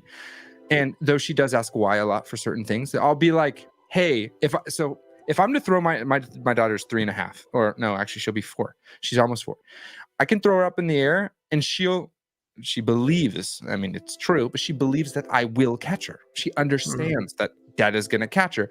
She can jump. If I told her to jump off of our stairs, which is very dangerous, I would never ask her to do that because it's very dangerous. But if I said to her, jump, and I put my arms out, she would do it, right? And it's that faith that she has in her father to catch her, and she knows he will never do anything that is going to intentionally harm It doesn't Right. mean that the outcome won't be uncomfortable, but it does mean that the intentionality behind it is, you know, of good nature, of good. And so, yeah, it's been an interesting process. I think she's learned that though from experience because you have caught her. Exactly. Yeah. You know, Mm. and at some point she had to. I mean, I don't know. You have with God, you have to take that step and know that He's going to catch you, right? Yep. And then that might just maybe it's not even a step. Maybe it's an inch. You know, maybe you're not ready for a whole step. Move an inch and see what happens, and see if He catches you. And then next time you can move 2, and then 3, and then the next thing you know you can move. You can take a whole step, or leap forward. But there's a process there, and I think a lot of those people that we see in Scripture that just say yes, like sometimes we don't know all of their backstory, or like I think of David. David didn't just wake up one morning and go face Goliath. He had other encounters with other battles that he had fought, and knew that God was with him in those battles before he got to Goliath. And that's how it is for all of us. It's a process. Now, what's encouraging to me is that even though they failed, God still had them. I mean, Abraham is known as the father of faith. He had a son with Hagar.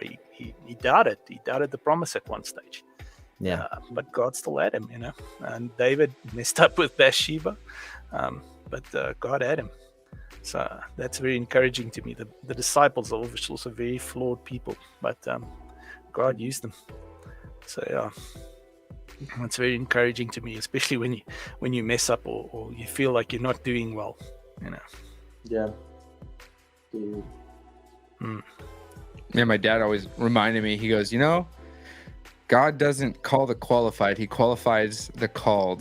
Which isn't his statement, of course. It's one that's probably been said 100 times over by other people, but it's always been something I struggled with. With self-confidence. I'm like, oh, I'm not good enough to do this thing, or whatever it may be. Yeah. And so, just understanding that God has a plan, and just yes, Lord, right? And that's been new this past year. Being that much of a reckless abandonment, like, has been great. My wife and I pray through it. We have long conversations about it. We're blessed that my wife is able to. She supports us financially, and then I support the family with the kids because I'm the stay-at-home parent. And so that's been a really, really cool thing that we've been able to do. That came with its own set of challenges, which is not something I can talk about quickly. For those of you parents out there, anyone who goes to work and their wife stays home with the kids, when they come home, give your wife some rest. Let me just tell you, as the person who stays home with the kids, that's my situation. Is I work, my wife stays home, and she's sometimes it's like, you could just go to the grocery store because you need to go to the grocery store, but because she just wants to get out of the house. She's like, I need to go to the grocery store. And I'm like, okay, yeah, you just go ahead and go. Take your time. Do what you need to do because and it's I'm very much in JD space at this stage. Also the dad that does the cooking. We've only got one son. We've got another one on the way though. Oh, congrats! Yeah, thank you. Yeah, so very much in that space. I feel you. Yeah, it's my wife leaves for work at like 8-ish and is home at like 6. And so we have a 1-year-old and a almost 4-year-old. And it's we do things, we get out, the weather's great, we go out and do things, but when my wife gets home at 6, I'm like, oh. And then at that point, it used to be that I would like full-blown content create from like 6 to 11, and it blew me up in my brain. I can't do it. I stream still sometimes, but sometimes is the keyword because I don't have the mental capacity to like maintain that attention. That kind of schedule. I was going to ask, how do Yeah. you balance it? Sure. Balancing's tough. Lots of communication, and grace. A ton of grace from my wife, from the community. They understand that streaming. I love streaming. If I could go back and do it all over again, I would just be a streamer, because I enjoy conversation. But I understand that I'm just not at a point, like this was planned, and I was looking forward to this. But like right now my kids are running around with my wife and they're playing, right? Which means it's a day. If I was to stream all the evenings, which is kind of what streamers do, I wouldn't be playing with my kids and my wife at the same time. And like that shift, like parenting, while it's appropriate at times, I don't have to do it. And so I'm not going to. And so the balancing is like understanding, and someone mentioned this. So like as a believer, we're called to die to ourselves, right? And you die to yourself daily. Well, if you apply that to your marriage, which we're supposed to emulate Christ in our marriage, right? Serve our wives as Christ served the church. Right. If you apply it to your parenting, there are elements of me that I have to willingly and purposefully say, no, I'm going to die to this today, right? I want to sit in my office and play whatever, get after this, or stream to be a part of that. But I have to be like, no, I can stream another day, or I'm not going to, and I'm going to spend those hours with my children and my wife at the same time as the four of us, because that's just the right thing to do. And so those kind of moments, I mean, a quick example is my daughter came in from playing with her friends. One of them had an iPhone, found out that they ended up watching the crucifixion on the iPhone, which was really wild that they were able to access that video on YouTube. She's 3.5. And that day I decided I'm just not going to stream today. I'm going to spend some family time. And we talked, and she's like, yeah, Jesus was on a cross and some guy put nails in his arms and it was bleeding. And I was like, holy moly, what did you watch? You watched Passion? Like, what did you watch? And so we started talking about it, and I'm trying not to get emotional. That night she prayed to receive Christ that night. And I was like, whoa, that's awesome. That's crazy, And she's like 3.5. And I'm like, and now she'll say stuff like today with the fire, she's like, we're safe because God loves us and he's gonna keep us safe. And I'm like, exactly, 100% yes. Like, yes. And so it's those moments that remind me that like, the person, the JD, the flesh JD wants to just stream and play video games, but the man I'm supposed to be, the father, the husband I'm supposed to be, isn't that person. And this past 6 months has been a really big learning process for me. And it was part of the reason why I let YouTube go as a career, because I'm like, I can't be that father as a YouTuber. Not to say that it can't happen, but I can't. So I let it go. Right. Yeah. I have to agree that I would love to do this podcast every Monday night or one night a week every week, but I can't because I have to spend time with my family. Like, and I don't say that like, I have to spend time with my family. I say like, I want to spend time with my wife. I want to spend time with my kids. And there has to be nights of the week where I'm just like, you know what, I'm going to put all this aside, because I work full time. I work all day, and then I come home, and the only time I have to do YouTube stuff is in the evenings. Usually after the kids are in bed, I'll 2 or 3 nights a week, maybe I'll work on some stuff. But there has to be other nights where like, no, I need to sit with my wife and talk about what's going on with her and discuss things, or talk about stuff that's happening with the kids in their life that she saw today, or whatever, whatever it is, or just watch a show or watch a movie with her, or whatever, just spend time with her. That has to happen. And so I just can't do it all the time, but there has to be a balance. And even my kids are a little bit older than yours, JD, but my son is really getting into sports, and I'm not. Like, I've never been super into sports really that much, but he is obsessed with baseball and football and basketball right now, and just loving all of it. And so yesterday I had worked and I was tired, and all he wanted to do was go to the backyard and throw a football around. and just pretend like he was running the field and making the plays and getting touchdowns. And I was like, man, I do not feel like doing this. But I've blinked and somehow he's old enough to play football and like understand what's happening on TV when we're watching football. And I just like, I got to spend time with this boy because I'm going to blink again and he's going to be gone. But what's been really cool about it is that we've been able to take those moments where we're just passing the football or throwing the baseball, whatever, and talk about character and talk about good sportsmanship and talk about how we treat others when we're playing sports. And what does Jesus say about that? How would Jesus treat people? How would he treat people on your team who might make fun of you because you struck out or something? What would Jesus, like, just talking through character moments and, hey, what happened at the game yesterday? Like, we were there, we saw you had a really awesome hit. That was so great. What did the guys say when you got into the dugout, or, whatever, or like some other kid had a great play. Did you say anything encouraging to him? Did you pat him on the back, like build him up, just like little things, taking those moments to do those little things, because it's all about the world trains us to not do that. The world wants us to be dog eat dog, right? The world wants us to tear other people down so that we can lift ourselves up on their ashes. And we have to retrain our minds. I was speaking of things that are new.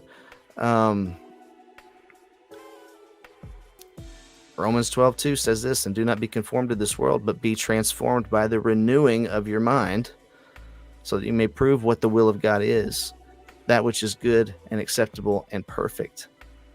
And man, God's will is good. God's will is not meant for our harm. It's meant for our good. It's perfect. And not just that, but by renewing our mind, by allowing him to renew our mind, it proves what his will is for us. That's a pretty incredible thought to me, that could be the case. And so I think there's a lot to be said about being made new, leaving something old behind, like you did with your channel, JD, and starting something new, because you had learned what you needed to learn from what had been, and now you're moving on to something new. And God showed you, like you said yourself, that God allowed you to do that for a time so that you could learn a new skill, so that you could help something else grow. And sometimes that's what it is. Sometimes he lets us do things so that we can learn what we need to learn, so that we can pass what we've learned on to someone else, or so that we can use those things to teach someone, like teaching my son character moments, sportsmanship while he's playing sports or whatever it is. It's not just about being the best. It's about how we treat people. And the construct says he's not with us right now because he's being a father. And that's what it's about, man. But renewing your mind, that's a big thing. One of the biggest things that I've realized of late, I think I've spoken about it a bit as well, is the fact that the Bible says that we die with Christ. It says, consider yourself indeed dead to sin. Yeah, that's something in the church, especially around here, that I found that doesn't get established enough, because we get taught we have to work, we have to become, where the Bible says we are. Baptism is the act of going down underwater, symbolizing death and rising up new. And if you start from that point where you are new already, the journey becomes so different, because then you're not constantly focusing on sin and trying to be less of a sinner. You're focusing on who you are in Christ and being more of that. So it's just an interesting perspective change I've had in the last few years, which has helped me a lot, and I'm still growing in that as well. I think that's what this verse is kind of about here. It lists a whole bunch of things that some of us were, like thieves and covetous and drunkards and swindlers and all these things. And it says, such were some of you, talking to believers. But you were washed, but you were sanctified, but you were justified in the name of the Lord Jesus Christ in the Spirit of our God. Like, we are something new in Christ. And anybody listening tonight can have that same newness through faith in Jesus, because he's the one that does it. And it's such a rewarding thing, because he doesn't just make you new. There's benefits that come with it. Some of those benefits we read in the previous verse, that there's good that comes with it. Like, it's good for us. His will is good for us, and it is perfect, and it is admirable and excellent, and really what he can do far exceeds anything that we could imagine. JD, your daughter was right. You guys are going to be safe from the fires that are close to your house, because you trust God, and he's going to, if you guys need to move, he's going to be like, it's time to go. Yeah. But you have to have that, the renewing of the mind part, I think, is so important, because you could be trusting in, I don't know, the local news or a Facebook feed or something to tell you when you need to leave. And I fully believe that God knows first, and he knows exactly when the right time to move is. And being plugged into that source is an incredible thing. I'll tell you this story, and then we can move on to something else, or you guys can comment. I used to live in California, actually. And my kids were born in California, and we lived there for several years. And in January of 2020, actually in November of 2019, I took a job in a different part of the country, and East Coast time. So I'm like on the other side of the country now. But I took this job. I said, I can't leave yet. I got to wrap up some things here. I need about 3 months, but I'll move in February. And so I did all that. We moved in February. And right when we're moving, we started hearing rumblings about, like, in the news, it was just hitting the news, like about this sickness called COVID-19. And we're like, what is that? It wasn't even in the US yet, supposedly. And then as we're moving, it starts talking about it more and more. And then suddenly there's a case in the US. And then suddenly, it's everywhere. And we get to where we are now. And we were here for 2 weeks. I started my job. We were here for 2 weeks, and the entire state shut down.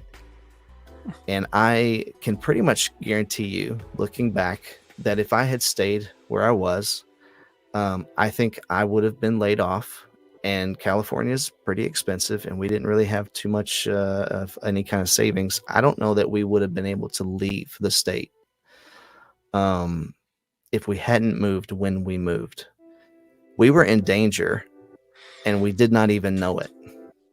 But God knew it, and he pulled us out of that situation before things got bad, and brought us into a new situation where we could thrive and flourish and build a new community and new friends and all that stuff, and bring what we had learned there to where we are now, and pass it on to a new group of people.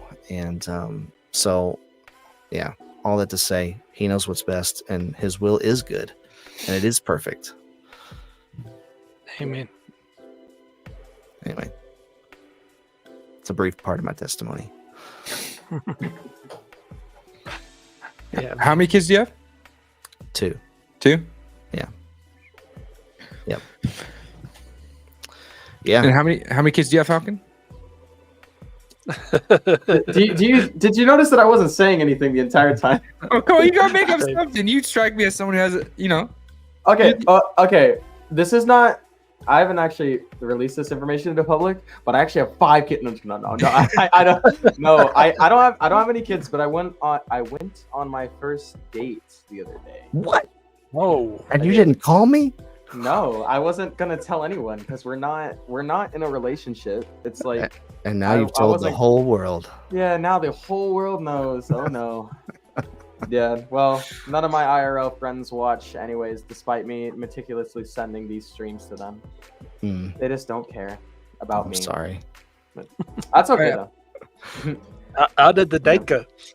It went really well. She said she enjoyed it. We went on a picnic, and so that was cool. Awesome, man. Classic. And then we actually watched a movie and then went to the picnic. We watched The Forge, which was a continuation of War Room, which I didn't even know when we were gonna go watch it. Anyways, Sure. good No, Christian film. War Room was good. Yeah. I didn't know about the Forge. I'd like to watch that. Dude, it's good. It's the story of a 19-year-old named Isaiah. So it really hit us because like we're both 19, and so it was like, dang, wait, this is so close to home. It's kind of crazy. So, and a lot of the things that he went through in the movie, it was like similar to our testimonies, and I was like, dang, that's kind of crazy. I think this was a really great movie. Sounds awesome. Yeah, it was great. Yeah, she enjoyed herself. I enjoyed myself. It was great, and yeah, there will probably be more. So Okay. Right on, dude. Nice. Are you a musician? I am. You play guitar? Yep. Back there. Oh, right there. Yeah. I was like, Yeah, this it's like guy on just the- screams worship leader vibes. I am a high school worship leader. There it is, dude. Nailed it. Nailed it. Dude, man, literally got it. What the crud? Yeah, I'm Awesome, like, man. dude. Yeah, I've been doing that for like the last couple of years. We actually originally in our high school room we didn't have a lot of people on the team, so it was just me and our percussionist, and like for like the longest time. That's a start. That's so- enough. Yeah. But it was good because it was like we had someone who could play a cajon, and I could play I the was guitar and just sing, about to and it was say, that's dude, all we needed. That's all you need. Acoustic guitar and a cajon, dude. You got a Dude, whole. I know. I was team. like, dude, it was Yeah. it was already good, but recently we have a bassist now. Ah, okay. They're practicing. They're practicing. I should say the people that I'm mentioning, they're practicing. So we have a bassist, a male vocalist, and a pianist. And I was like, oh, it's over. It's over. I'm so excited. Nice. That's awesome, dude. Dude, oh my gosh. I don't think I've been more excited in like the worship ministry in like ages. Like, but like seeing that people actually want to help out is like really cool. That's So, awesome, man. It's refreshing. That's cool, dude. I did middle school worship for a while, Dude, let's go. Dude. and then we Very nice. because none of the kids wanted to do it, and I'm like, you guys got to get in here, dude. And so we got the kids. to- I was I worked in high school ministry for a full term, so I had middle schoolers for 2 years, and then when they graduated high school, I couldn't say goodbye, so then I went up to high school, and then I had them. So I got the same group of boys for 6 years, and then I was in seminary to become a pastor originally, and so that was the original plan, but that never ended up panning out the way it was. The way I I'm thought with- it was. Dude, same year, I did 3 years of Bible school and spent a year doing missionary work and spent quite a few years as a youth pastor. So it changed, also changed. Yeah, my parents are convinced. They're like, "You'll be a pastor one day." I'm like, "Well, we'll see." I'm not gonna Yeah. say no because Mhm. that's when it happens, right? That's how God does. That's what He does. Oh my God. Definition of a pastor is somebody that has a flock. That doesn't necessarily mean it's a church. Yeah, Yeah, that's a valid point. it's true. Is that Mick Foley behind you? Is Nah. that a WWE character behind you, Falcon? Wait, that's Luffy from One Piece. Luffy D Monkey? Oh my, Luffy That- the monkey is crazy. Hey, I can't show you guys because my camera.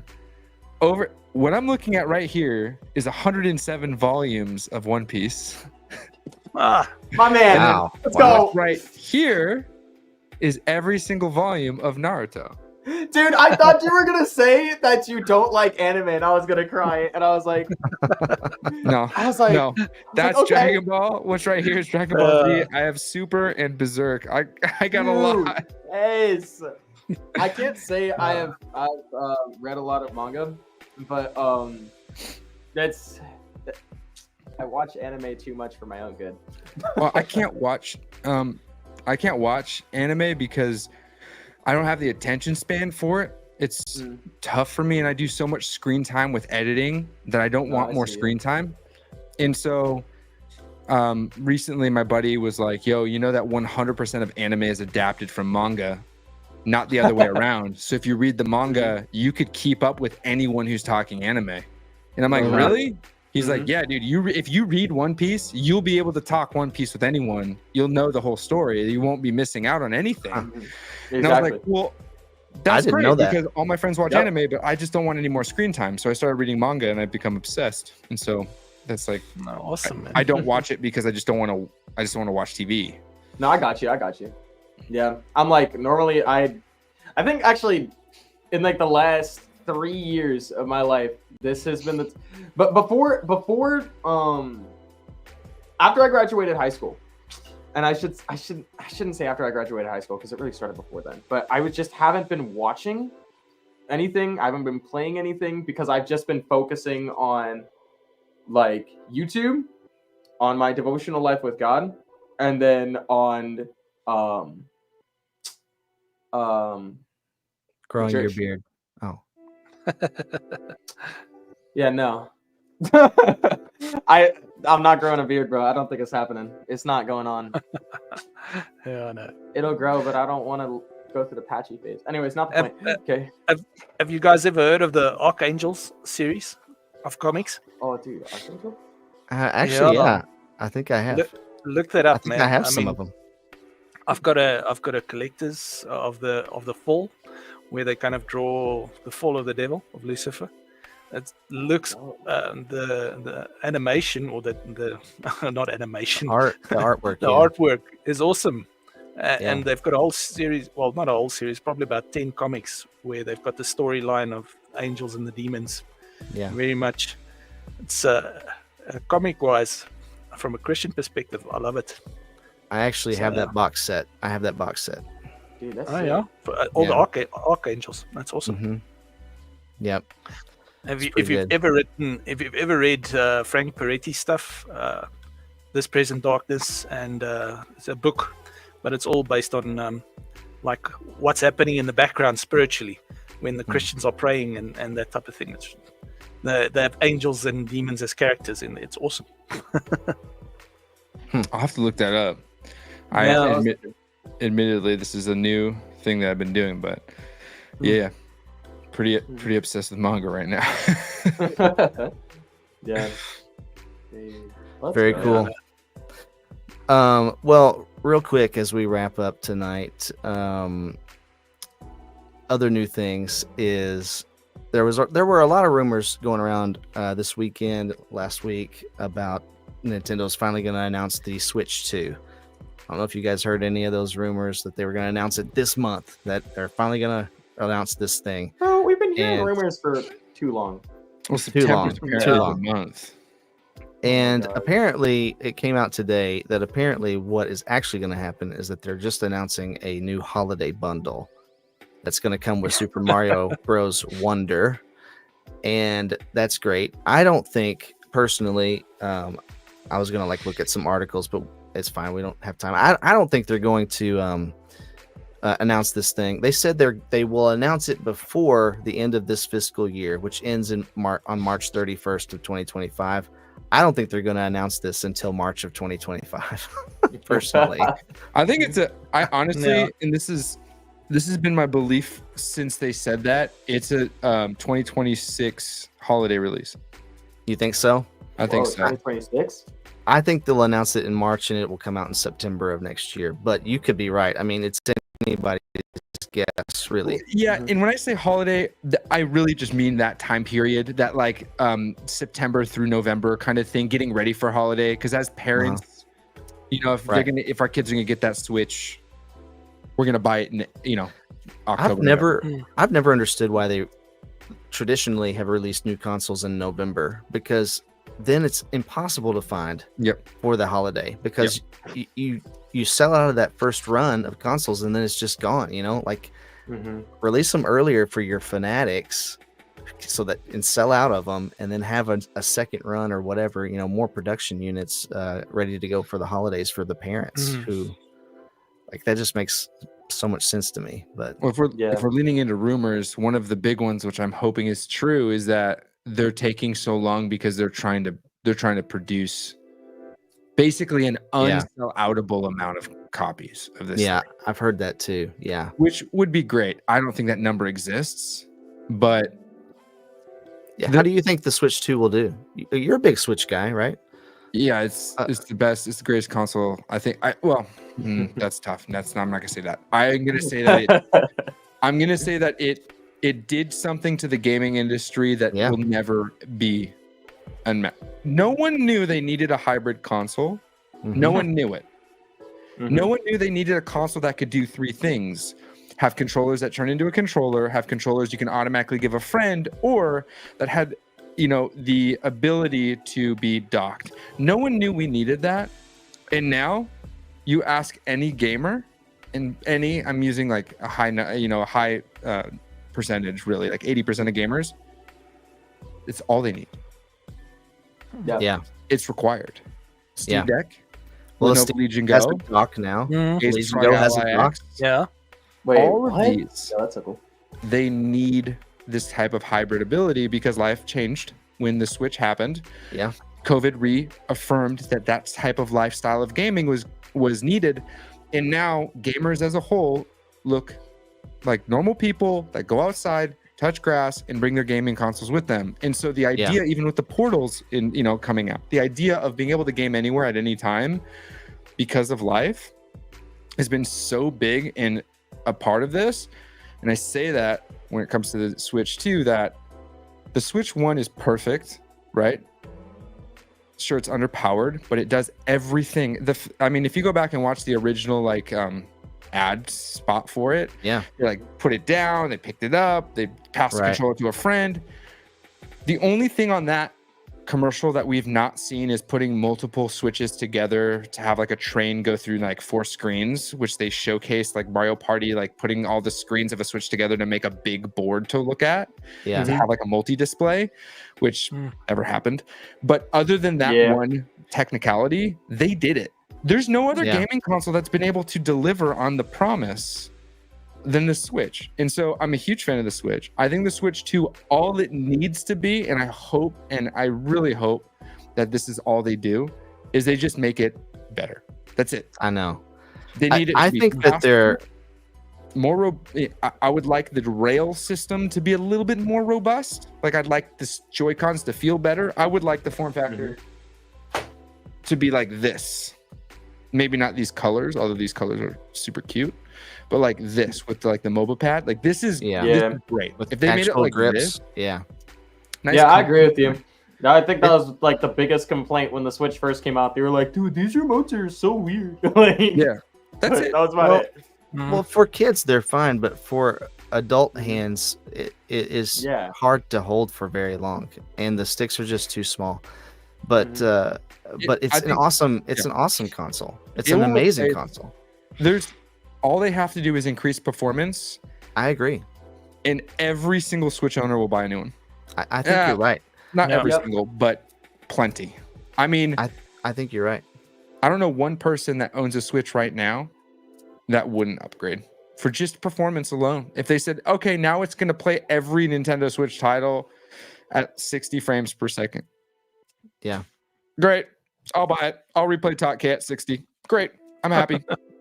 Whatever. Cool. Yeah. Well, here's some of the rumored specs. A custom NVIDIA chip, 8 gigabytes of RAM, which I think it only has 6 now? Is it 6? Yeah, it's 4 or 6, something. It might be 4. Yeah, it's less than 4. Less than that. The storage should be more, eh? The storage should be more. Hopefully the storage is more than that, but we'll see. It'll probably still have an SD card slot, and SD card storage is pretty inexpensive. Yeah. At this point, we'll just pull our cards and throw them into it anyway. So yeah, that's true. DLSS 2 support, FSR 3 support. Those would be new things. An 8-inch screen and improved battery life. Really, that's really all you need to do. And I think that their current president is not. He's not like a lot of their past presidents were they wanted to do something like crazy, and Nintendo's known for doing crazy things. I think this guy seems like more by the numbers. Like, I don't know. He doesn't strike me as the kind of president that's going to be like, no, we need a totally new concept. Let's do something completely different. Well, they and designed off the themselves. wall. Yeah, they designed themselves into a corner with this one. Yeah, Like, this is it. This is like it would be kind of crazy. It would be lunacy, honestly, because every single thing that's come out since the Switch looks like a Switch. Like, again, right. Yes, all of the Steam portable Deck would not everything. exist. I don't think. If, None of them would. Yeah, Yeah. The Switch paved, well, really, the Wii U paved the way for this concept, and the Switch was Nailed it. Yeah. it, right? And so with the Wii U, what it introduced was a way for individuals to continue to play. So the Wii U's original launch was in, both Japan and the United States, but the original concept for the Wii U was to allow individuals, because in Japan, the way that the households go is there's a hierarchy system, right? And so older grandparents, parents get to use the TV first. Kids don't get that. right. And so the idea of a kid using a TV and taking it for video games while grandpa wants to watch his shows, that's just not allowed. You don't do that there. That's not how you do this. And so the understanding was like, well, then instead of using the TV, I just can take this thing and I can play the whole game handheld in the living room while grandpa's watching his shows. Right. And so for the Japanese market, this made a lot of sense. For the United States, there was just a missed opportunity, right? We just like, well, this is weird. It's cumbersome. It's all of our children have TVs in their rooms and they don't talk to their grandparents. So like, this is not something that we needed to worry about. Right. And so like the Western market was very different and it just didn't hit. But then the marketing was bad. It was bad. And then the Switch drops and it's like, oh, this is crazy, right? And it landed so well and is so, I mean, my daughter, she has a Switch Lite. She uses it. I'm sharing these moments with my kids. And so like as gamers, I mean, the average age of a gamer is in their 30s. That's like the average. We all started playing games in the late 80s, early 90s. Like we have children now.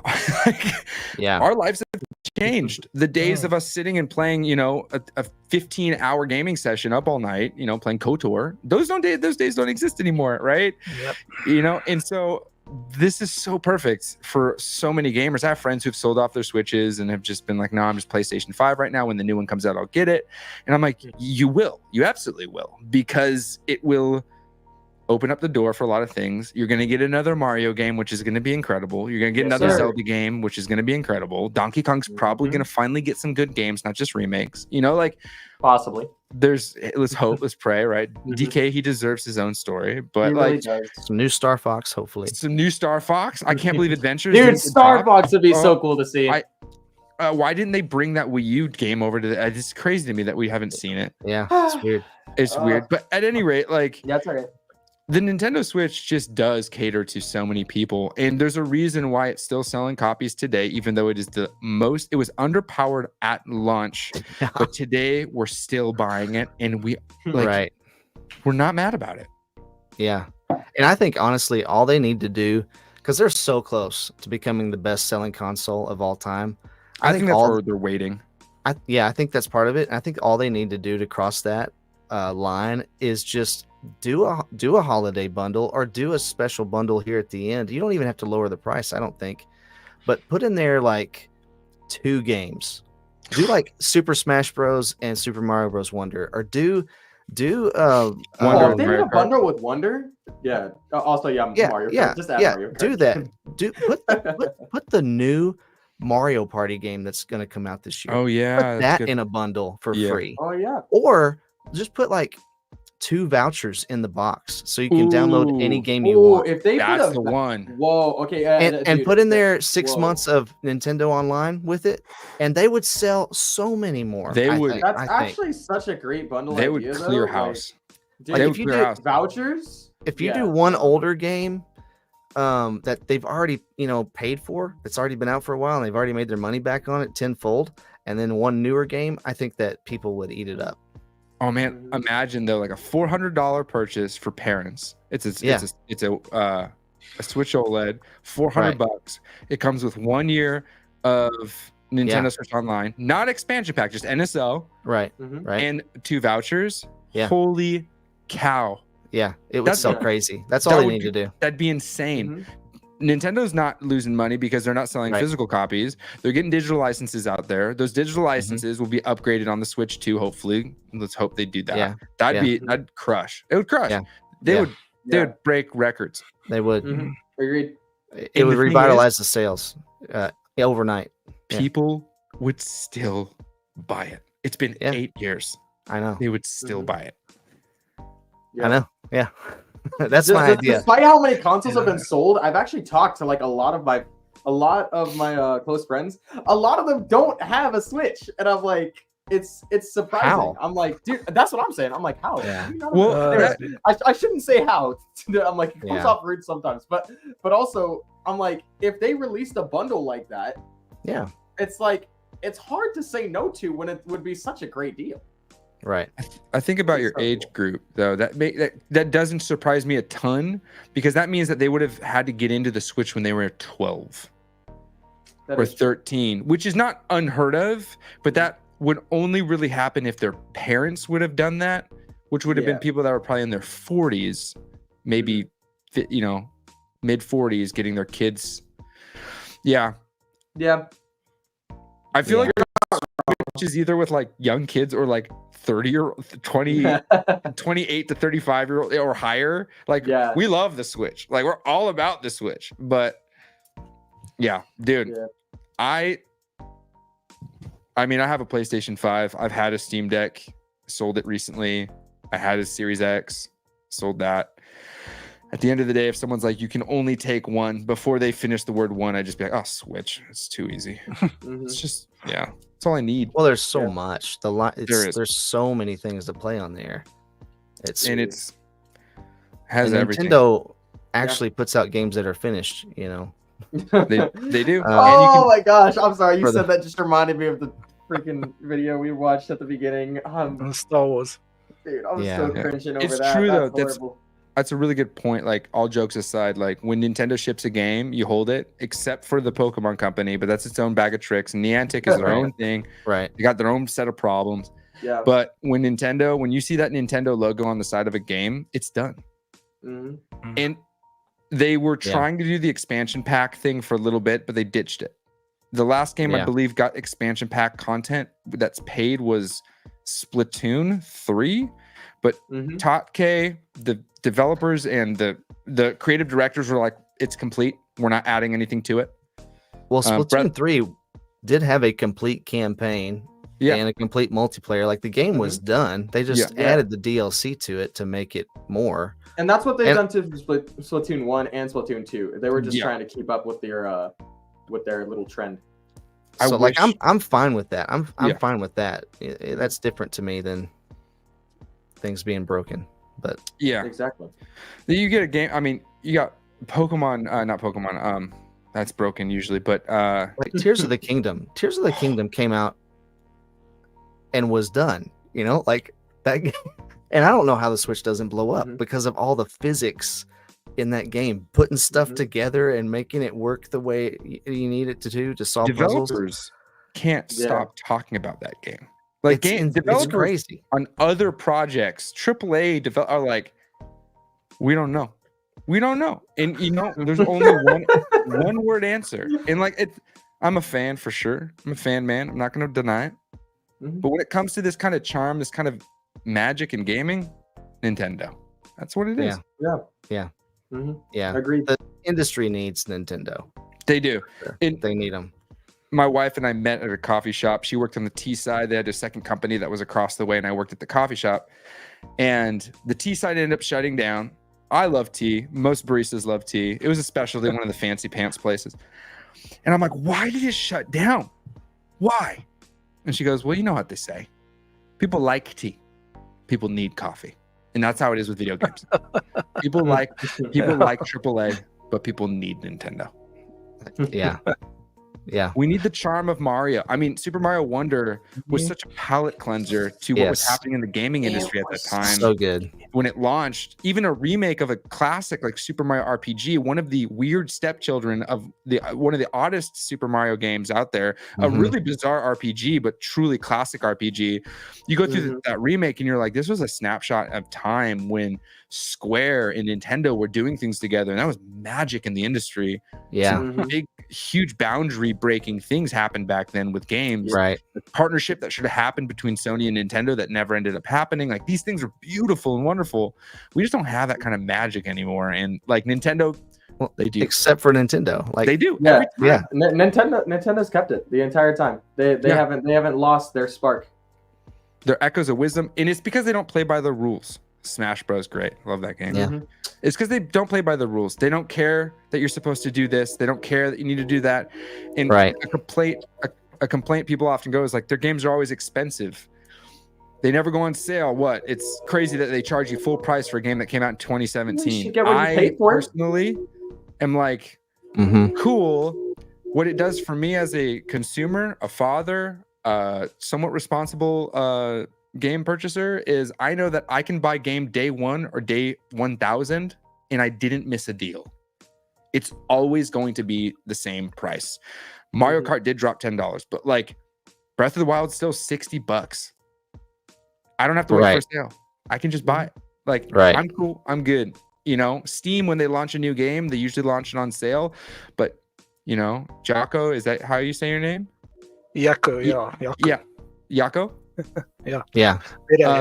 Even he's like, oh yeah, I'm gonna wait for the sale to buy Forbidden West, right? Like that's just the vernacular of Steam.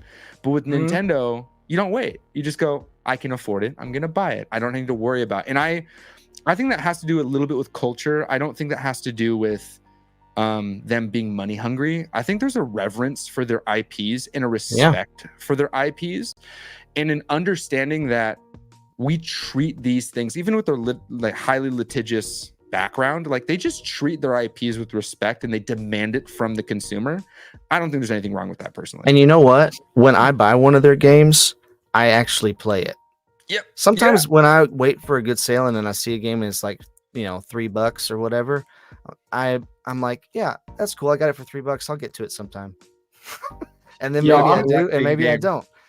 But I buy the Nintendo game $60 and I'm going to play that game. One, because it's going to be fun. I know I'm going to have a good time. And two, because, you know, in a way, like you said, they have garnered my respect.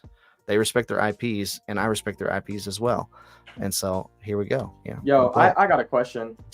Okay, I've been studying too much cybersecurity. So when I hear IP, I think internet protocol. So please intellectual property. Okay, intellectual property. Thank you. I knew what it was, but I was like, dude, my brain was not putting 2 and 2 together. I've been doing so much studying, bro. Dude. My whole brain was fried. Do you watch Pirate Soft streams on Twitch? No, I don't. He's an ex-InfoSec dev. He did work for the government, but he worked for Blizzard. Oh, and he's always talking about game design and stuff, but he talks a lot about cybersecurity and social engineering.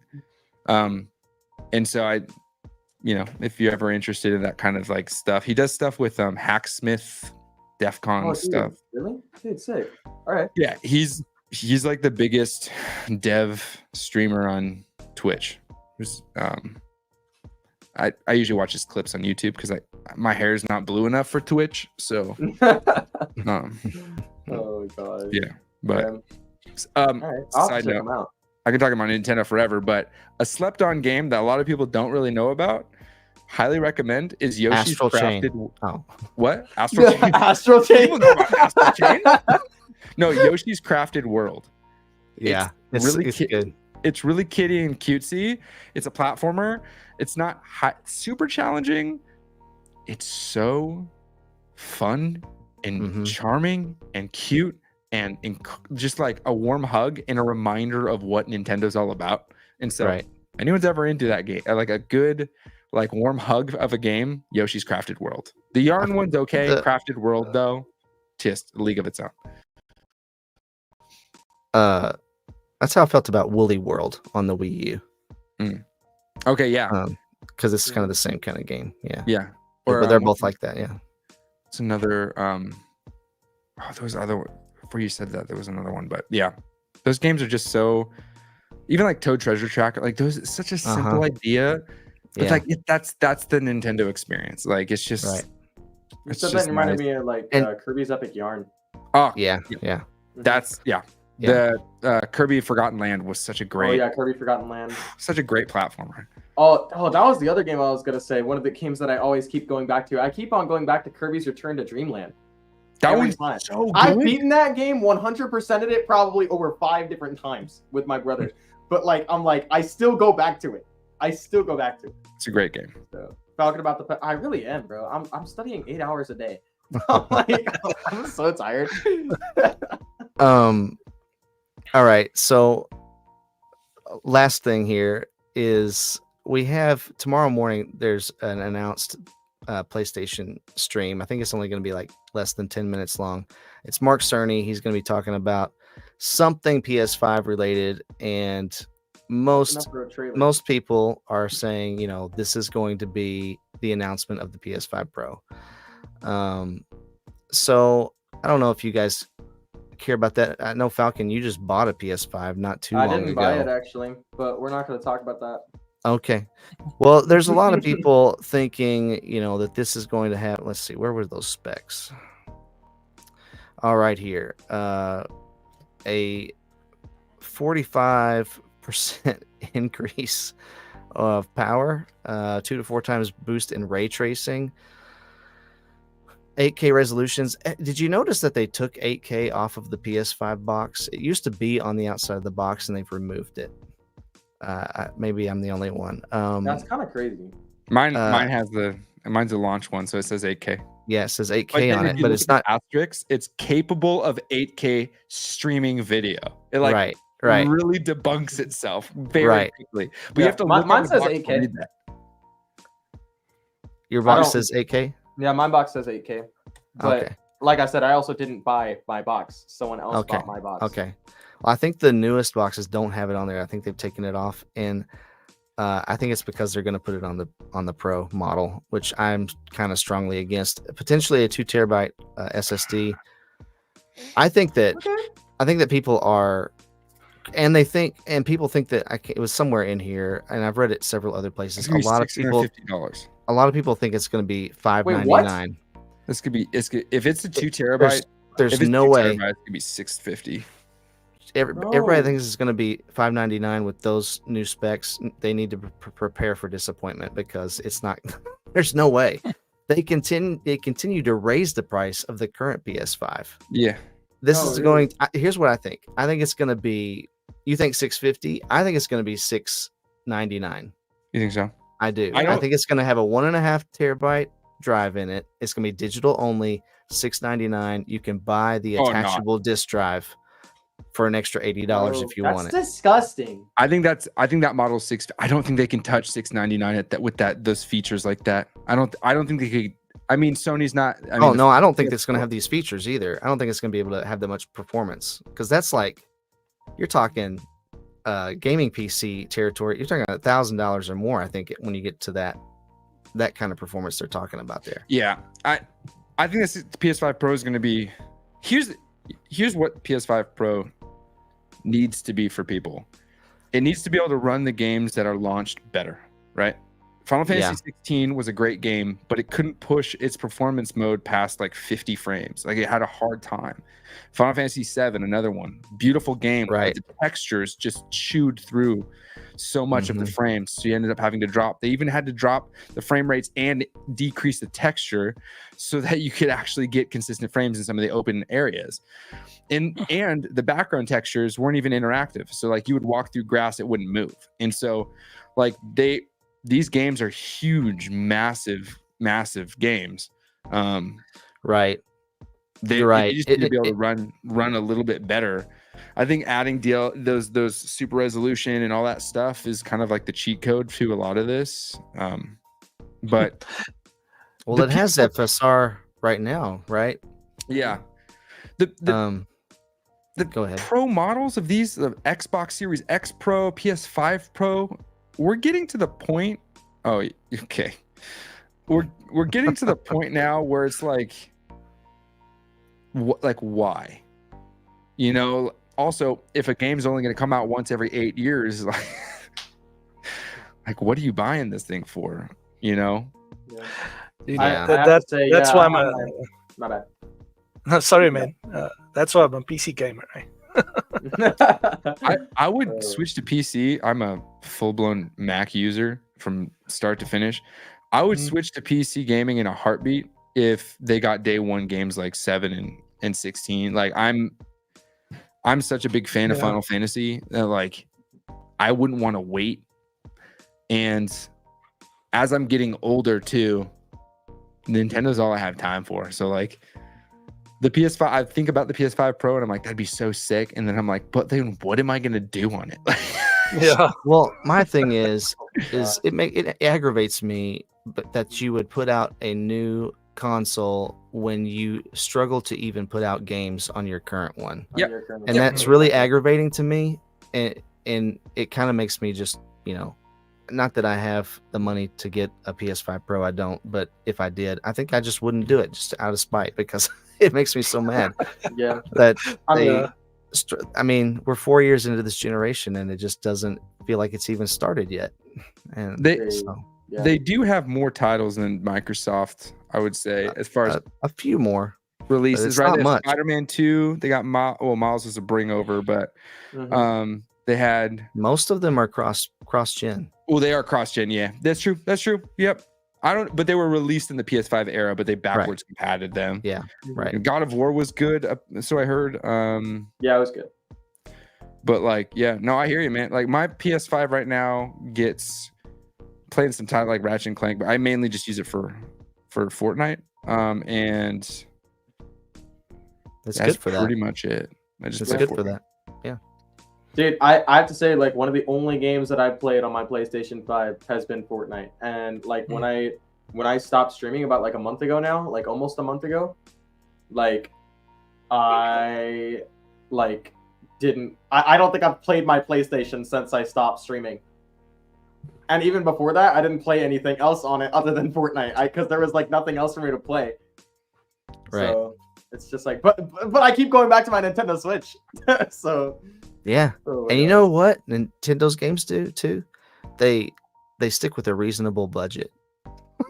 So they don't have to sell so many copies to make their money back. Yeah. Sorry. I'm not gonna. That's all I'm gonna say about it. Anyway. Hey, this has been really fun. I appreciate you guys hanging out with me tonight. And I just want to go around and maybe say where we can find you and what you're working on. Falcon, let's start with you because I feel like you don't have much to say right now. Yeah, you'd be right. I mean, recently before I started studying cybersecurity, I was streaming daily from 12 p.m. to 6 p.m. Yeah, but I'm studying cybersecurity now, and I don't really have the time in order to be streaming anymore. So I haven't been streaming, and I've rarely been posting videos either. So you pretty much can't find me anywhere. But we can still watch your old stuff, right?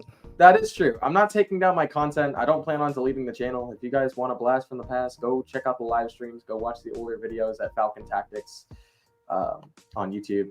And I've got all you guys linked in the description. So check out Falcon.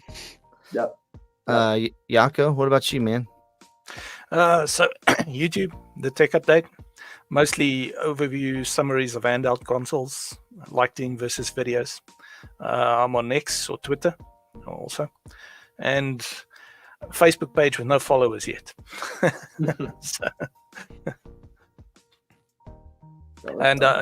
Working on gonna probably do a reaction on Acer's new handheld that they're bringing out this week. Maybe some more versus content comparing consoles. Nice.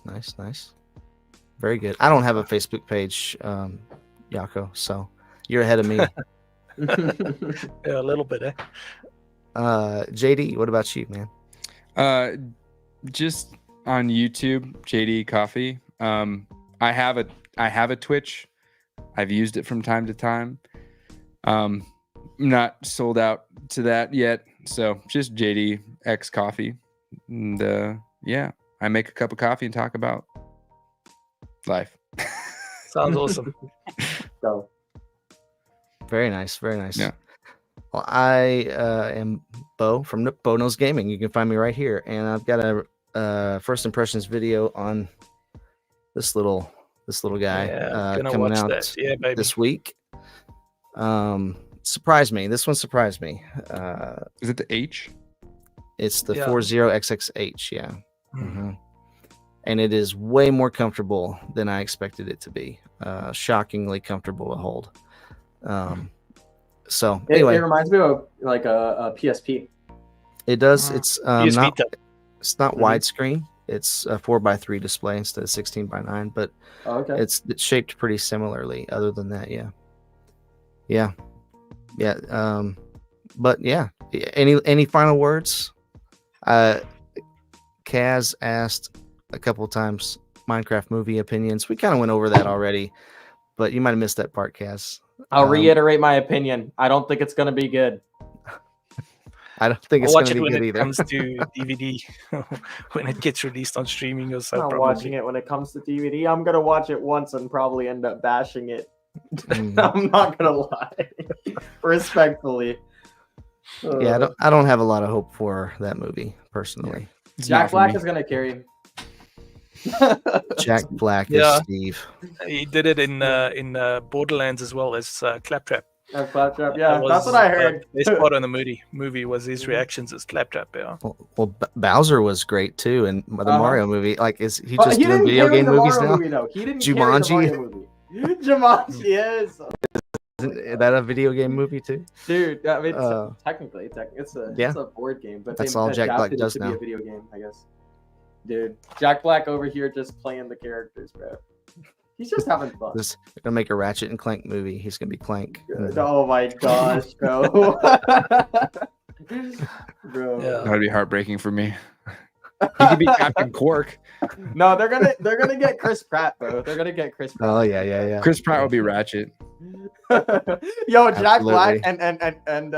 and Chris Pratt like playing the two main characters. Yeah, that would Ain't be no good, way. eh? That'd be pretty funny. Final words Well- have been shared. Yeah, there you go. Appreciate you guys being here tonight, and thank you all for watching. Stay kind and encouraging out there, and we'll catch you on the flippity flip.